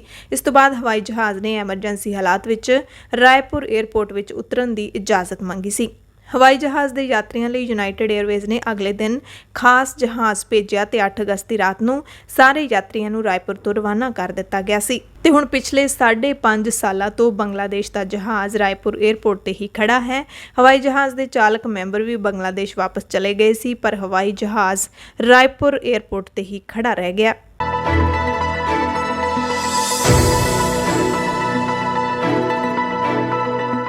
ਬੁਲੇਟਿਨ ਦੇ ਵਿੱਚ ਹੁਣ ਖਾਸ ਖਬਰਾਂ ਪੂਰੀ ਦੁਨੀਆ ਤੋਂ। ਵਿਸ਼ਵ ਜੰਗ ਦੇ ਜਾਂਬਾਜ਼ ਸਿੱਖ ਪਾਇਲਟ ਦਾ UK ਦੇ ਵਿੱਚ ਬੁੱਤ ਲੱਗਣ ਜਾ ਰਿਹਾ ਹੈ। ਫਲਾਇੰਗ ਸਿੱਖ ਵਜੋਂ ਜਾਣੇ ਜਾਂਦੇ ਭਾਰਤੀ ਸਿੱਖ ਪਾਇਲਟ ਹਰਦੀਪ ਸਿੰਘ ਮਲਿਕ ਨੇ ਪਹਿਲੀ ਵਿਸ਼ਵ ਜੰਗ ਵਿੱਚ ਲੜਾਕੂ ਜਹਾਜ਼ ਉਡਾਏ ਸੀ। ਹੁਣ ਸਦੀਆਂ ਬਾਅਦ ਇਸ ਜੰਗੀ ਨਾਇਕ ਦਾ ਬੁੱਤ ਸਾਊਥਹੈਂਪਟਨ ਦੇ ਵਿੱਚ ਲਾਇਆ ਜਾ ਰਿਹਾ ਹੈ। ਭਾਰਤੀ ਭਾਈਚਾਰਾ ਇਹ ਖਬਰ ਸੁਣ ਕੇ ਖੁਸ਼ ਵੀ ਹੈ ਤੇ ਹੈਰਾਨ ਵੀ ਹੈ ਕਿ 2 ਵਿਸ਼ਵ ਜੰਗਾਂ ਵਿੱਚ ਆਪਾ ਮਾਰਨ ਵਾਲਿਆਂ ਲਈ ਪਹਿਲਾਂ ਕੋਈ ਯਾਦਗਾਰ ਕਿਉਂ ਨਹੀਂ ਬਣਾਈ ਗਈ। ਸਿੱਖ ਭਾਈਚਾਰੇ ਨੇ 15 ਮਾਰਚ ਨੂੰ ਸਿਟੀ ਕੌਂਸਲ ਨਾਲ ਯੋਜਨਾ ਬਾਰੇ ਵਿਚਾਰ ਵਟਾਂਦਰਾ ਕਰਨ ਲਈ ਮੀਟਿੰਗ ਕੀਤੀ ਸੀ। ਉਹਨਾਂ ਨੂੰ ਉਮੀਦ ਹੈ ਕਿ 2023 ਤੱਕ ਬਸੰਤ ਰੁੱਤ ਆਉਣ ਤੱਕ ਬੁੱਤ ਸਥਾਪਿਤ ਹੋ ਜਾਏਗਾ। ਅਮਰੀਕਾ ਤੋਂ ਖਬਰ ਹੈ, ਜਿੱਥੇ ਸਿਆਟਲ ਦੀ ਇੱਕ ਚਰਚ ਦੇ ਪਾਰਕ ਵਿੱਚ ਚੀਨ ਵਿਰੁੱਧ ਨਸਲੀ ਸੰਦੇਸ਼ ਲਿਖ ਕੇ ਇਸ ਨੂੰ ਨਸਲਵਾਦ ਦਾ ਨਿਸ਼ਾਨਾ ਬਣਾਇਆ ਗਿਆ। ਇਸ ਸੰਬੰਧੀ ਸਿਆਟਲ ਵਿੱਚ ਅੰਤਰਰਾਸ਼ਟਰੀ ਫੁੱਲ ਗੋਸਪੇਲ ਫੈਲੋਸ਼ਿਪ ਚਰਚ ਨੇ ਜਾਣਕਾਰੀ ਦਿੱਤੀ ਹੈ ਕਿ ਕਿਸੇ ਨੇ ਪਾਰਕ ਵਿੱਚ ਇਤਰਾਜ਼ਯੋਗ ਸੰਦੇਸ਼ ਲਿਖੇ ਨੇ, ਜਿਨ੍ਹਾਂ ਵਿੱਚ ਕੁਝ ਨਸਲਵਾਦੀ ਸੰਦੇਸ਼, ਤੁਸੀਂ ਭੁਗਤਾਨ ਕਰੋਗੇ ਅਤੇ ਘਰ ਜਾਓ ਆਦਿ ਸ਼ਾਮਿਲ ਨੇ। ਦੁਨੀਆ ਦੀਆਂ ਖਬਰਾਂ ਵਿੱਚ ਹੁਣ ਗੱਲ ਕਰਦੇ ਹਾਂ ਉਸ ਮੁਲਕ ਦੀ ਜਿੱਥੇ ਬੱਚਿਆਂ ਦੇ ਸਿਰ ਕਲਮ ਕੀਤੇ ਜਾ ਰਹੇ ਨੇ। ਮਾਵਾਂ ਨੇ ਦਰਦ ਭਰੀਆਂ ਕਹਾਣੀਆਂ ਸੁਣਾਈਆਂ ਨੇ। ਇੱਕ ਉੱਚ ਪੱਧਰੀ ਸਹਾਇਤਾ ਏਜੰਸੀ ਦਾ ਖੁਲਾਸਾ ਹੈ ਕਿ ਅਫਰੀਕੀ ਦੇਸ਼ ਮੋਜ਼ਾਂਬੀਕ ਦੇ ਵਿੱਚ ਬੱਚਿਆਂ ਦੇ ਸਿਰ ਕਲਮ ਕੀਤੇ ਜਾ ਰਹੇ ਨੇ। ਏਜੰਸੀ ਨੇ ਕਿਹਾ ਕਿ ਅਜਿਹਾ ਮੋਜ਼ਾਂਬੀਕ ਦੇ ਕਾਬੋ ਡੇਲਗਾਡੋ ਸੂਬੇ ਵਿੱਚ ਹੋ ਰਿਹਾ ਹੈ। ਇਹ ਵੀ ਕਿਹਾ ਜਾ ਰਿਹਾ ਕਿ ਕਈ ਵਾਰੀ ਤਾਂ 11 ਸਾਲ ਤੱਕ ਦੀ ਉਮਰ ਦੇ ਬੱਚਿਆਂ ਦੇ ਸਿਰ ਕਲਮ ਕੀਤੇ ਜਾ ਰਹੇ ਨੇ। ਗੈਰ ਸਰਕਾਰੀ ਸੰਸਥਾ ਸੇਵਾ ਦਾ ਚਿਲਡਰਨ ਨੂੰ ਇੱਕ ਮਾਂ ਨੇ ਦੱਸਿਆ ਕਿ ਕਿਵੇਂ ਉਸਨੇ ਆਪਣੇ 12 ਸਾਲ ਦੇ ਬੱਚੇ ਦਾ ਸਿਰ ਵੱਢਦੇ ਹੋਏ ਦੇਖਿਆ। ਜਦੋਂ ਅਜਿਹਾ ਹੋ ਰਿਹਾ ਸੀ ਤਾਂ ਉਹ ਹੋਰ ਬੱਚਿਆਂ ਦੇ ਨਾਲ ਲੁਕੇ ਹੋਏ ਸੀ। ਮੋਜ਼ਾਂਬੀਕ ਵਿੱਚ 2017 ਤੋਂ ਸ਼ੁਰੂ ਹੋਏ ਵਿਰੋਧ ਵਿੱਚ ਹੁਣ ਤੱਕ 2500 ਤੋਂ ਵੀ ਵੱਧ ਲੋਕ ਮਾਰੇ ਜਾ ਚੁੱਕੇ ਨੇ ਤੇ ਤਕਰੀਬਨ 7 ਲੱਖ ਲੋਕਾਂ ਨੂੰ ਉੱਥੋਂ ਭੱਜਣਾ ਪਿਆ। ਕਾਬੋ ਡੇਲਗਾਡੋ ਵਿੱਚ ਹੋ ਰਹੀ ਹਿੰਸਾ ਪਿੱਛੇ ਇਸਲਾਮਿਕ ਸਟੇਟ ਨਾਲ ਜੁੜੇ ਕੱਟੜਪੰਥੀ ਨੇ। ਇੱਕ ਔਰਤ ਨੇ ਸੰਸਥਾ ਨੂੰ ਦੱਸਿਆ ਕਿ ਉਹਨਾਂ ਦੇ ਪੁੱਤਰ ਦਾ ਸਾਡੀਆਂ ਅੱਖਾਂ ਦੇ ਸਾਹਮਣੇ ਹੀ ਕਿਵੇਂ ਸਿਰ ਕਲਮ ਕਰ ਦਿੱਤਾ ਗਿਆ। ਔਰਤ ਨੇ ਦੱਸਿਆ ਕਿ ਉਸ ਰਾਤ ਸਾਡੇ ਪਿੰਡ ਤੇ ਹਮਲਾ ਹੋਇਆ ਸੀ, ਸਾਡੇ ਘਰ ਸਾੜ ਦਿੱਤੇ ਗਏ। ਜਦੋਂ ਇਹ ਸਭ ਸ਼ੁਰੂ ਹੋਇਆ ਮੈਂ ਆਪਣੇ 4 ਬੱਚਿਆਂ ਨਾਲ ਆਪਣੇ ਘਰ ਵਿੱਚ ਸੀ। ਅਸੀਂ ਜੰਗਲਾਂ ਵਿੱਚ ਭੱਜਣ ਦੀ ਕੋਸ਼ਿਸ਼ ਕੀਤੀ ਪਰ ਉਹ ਸਾਡੇ ਵੱਡੇ ਬੱਚੇ ਨੂੰ ਚੁੱਕ ਕੇ ਲੈ ਗਏ ਤੇ ਉਸ ਦਾ ਸਿਰ ਕਲਮ ਕਰ ਦਿੱਤਾ। ਅਸੀਂ ਕੁਝ ਨਾ ਕਰ ਸਕੇ ਕਿਉਂਕਿ ਅਸੀਂ ਵੀ ਮਾਰੇ ਜਾਂਦੇ। ਅਜਿਹੀ ਕਹਾਣੀ ਸੰਸਥਾ ਨੂੰ ਕਈ ਮਾਵਾਂ ਨੇ ਦੱਸੀ ਹੈ ਤੇ ਬੱਚਿਆਂ ਦੇ ਸਿਰ ਕਲਮ ਕਰਨ ਵਾਲੇ ਅਜਿਹੇ ਕੱਟੜਪੰਥੀ ਕੌਣ ਨੇ? ਸਥਾਨਕ ਤੌਰ ਤੇ ਇਹਨਾਂ ਕੱਟੜਪੰਥੀਆਂ ਨੂੰ ਅਲ-ਸ਼ਬਾਬ ਦੇ ਨਾਂ ਨਾਲ ਜਾਣਿਆ ਜਾਂਦਾ ਹੈ। ਅਰਬੀ ਵਿੱਚ ਇਸ ਦਾ ਅਰਥ ਨੌਜਵਾਨ ਹੁੰਦਾ ਹੈ। ਇਸ ਤੋਂ ਅੰਦਾਜ਼ਾ ਹੁੰਦਾ ਹੈ ਕਿ ਇਹਨਾਂ ਨੂੰ ਕਾਡੋ ਡੇਲਗਾਡੋ ਦੇ ਮੁਸਲਮਾਨ ਇਲਾਕਿਆਂ ਦੇ ਬਹੁਤੇ ਨੌਜਵਾਨ ਬੇਰੁਜ਼ਗਾਰਾਂ ਦਾ ਸਮਰਥਨ ਮਿਲਦਾ ਹੈ। ਅਲ-ਸ਼ਬਾਬ ਨਾਮ ਦੀ ਇੱਕ ਸੰਸਥਾ ਸੋਮਾਲੀਆ ਵਿੱਚ ਇੱਕ ਦਹਾਕੇ ਤੱਕ ਸਰਗਰਮ ਰਹੀ। ਮੋਜ਼ਾਂਬਿਕ ਤੋਂ ਵੱਖਰਾ ਇਹ ਸੰਗਠਨ ਅਲ-ਕਾਇਦਾ ਨਾਲ ਜੁੜਿਆ ਹੋਇਆ ਹੈ, ਜਦੋਂ ਕਿ ਮੋਜ਼ਾਂਬਿਕ ਦਾ ਅਲ-ਸ਼ਬਾਬ ਆਪਣੇ ਆਪ ਨੂੰ ਇਸਲਾਮਿਕ ਸਟੇਟ ਨਾਲ ਜੁੜਿਆ ਹੋਇਆ ਦੱਸਦਾ ਹੈ। ਦਰਅਸਲ ਵਿਦਰੋਹ ਦੀ ਜੜ ਉੱਥੋਂ ਦੀ ਸਮਾਜਿਕ ਅਤੇ ਆਰਥਿਕ ਮਾੜੀ ਹਾਲਤ ਮੰਨੀ ਜਾਂਦੀ ਹੈ। ਕਈ ਸਥਾਨਕ ਲੋਕ ਇਹ ਸ਼ਿਕਾਇਤ ਕਰਦੇ ਨੇ ਕਿ ਉਹਨਾਂ ਦੇ ਸੂਬੇ ਵਿੱਚ ਰੂਬੀ ਅਤੇ ਗੈਸ ਇੰਡਸਟਰੀ ਵਿੱਚ ਘੱਟ ਫਾਇਦਾ ਹੁੰਦਾ ਹੈ। ਪਿਛਲੇ ਸਾਲ ਜਾਰੀ ਕੀਤੇ ਇੱਕ ਵੀਡੀਓ ਵਿੱਚ ਕੱਟੜਪੰਥੀ ਨੇ ਕਿਹਾ ਸੀ ਕਿ ਅਸੀਂ ਇਲਾਕੇ ਵਿੱਚ ਆਪਣੇ ਕਬਜ਼ੇ ਨਾਲ ਇਹ ਦਿਖਾਉਣਾ ਚਾਹੁੰਦੇ ਹਾਂ ਕਿ ਮੌਜੂਦਾ ਸਰਕਾਰ ਅਨਿਆਂ ਕਰ ਰਹੀ ਹੈ। ਇਹ ਸਰਕਾਰ ਗਰੀਬਾਂ ਨੂੰ ਬੇਇੱਜ਼ਤ ਕਰਦੀ ਹੈ ਤੇ ਮਾਲਕਾਂ ਨੂੰ ਫਾਇਦਾ ਪਹੁੰਚਾਉਂਦੀ ਹੈ। ਸਰਕਾਰ ਦੀ ਗੱਲ ਕਰ ਲਈਏ ਤਾਂ ਸਰਕਾਰ ਦਾ ਧਿਆਨ ਫੌਜੀ ਹੱਲ ਤੇ ਹੀ ਕੇਂਦਰਿਤ ਨਜ਼ਰ ਆਉਂਦਾ ਹੈ, ਪਰ ਉਹਨਾਂ ਦੀ ਫੌਜ ਅਜਿਹੇ ਵਿਦਰੋਹ ਨਾਲ ਨਜਿੱਠਣ ਲਈ ਤਿਆਰ ਹੀ ਨਹੀਂ ਹੈ। ਪੰਜਾਬ, ਭਾਰਤ ਅਤੇ ਦੁਨੀਆ ਭਰ ਦੇ ਪ੍ਰਾਈਮ ਟਾਈਮ ਦੇ ਵਿੱਚ ਤੁਹਾਡੇ ਸਭ ਤੋਂ ਇਜਾਜ਼ਤ ਚਾਹੁੰਦੇ ਹਾਂ। ਤੁਸੀਂ ਸਾਰੇ ਆਪਣਾ ਧਿਆਨ ਰੱਖਿਓ, ਲੋੜਵੰਦਾਂ ਦੀ ਮਦਦ ਕਰਦੇ ਰਿਹਾ ਕਰੋ, ਅਫਵਾਹਾਂ ਤੋਂ ਜ਼ਰੂਰ ਬਚ ਕੇ ਰਿਹਾ ਕਰੋ ਤੇ ਕੋਵਿਡ-19 ਦੀਆਂ ਸਾਵਧਾਨੀਆਂ ਦੀ ਪਾਲਣਾ ਜ਼ਰੂਰ ਕਰਦੇ ਰਹੋ, ਕਿਉਂਕਿ ਮਾਸਕ ਨਾ ਪਾਉਣ ਤੇ ਵੀ ਹੁਣ ਜੁਰਮਾਨਾ ਹੈ। ਜੁਰਮਾਨਾ ਵੀ ਉਹ ਕਿ ਤੁਹਾਡਾ ਕੋਵਿਡ ਦਾ ਟੈਸਟ ਕੀਤਾ ਜਾਏਗਾ ਤੇ ਰਾਤ ਦਾ ਕਰਫਿਊ ਤੋੜਨ ਤੇ ਵੀ ਤੁਹਾਡੇ ਖਿਲਾਫ ਪਰਚਾ ਦਰਜ ਹੋ ਸਕਦਾ ਹੈ। ਧੰਨਵਾਦ।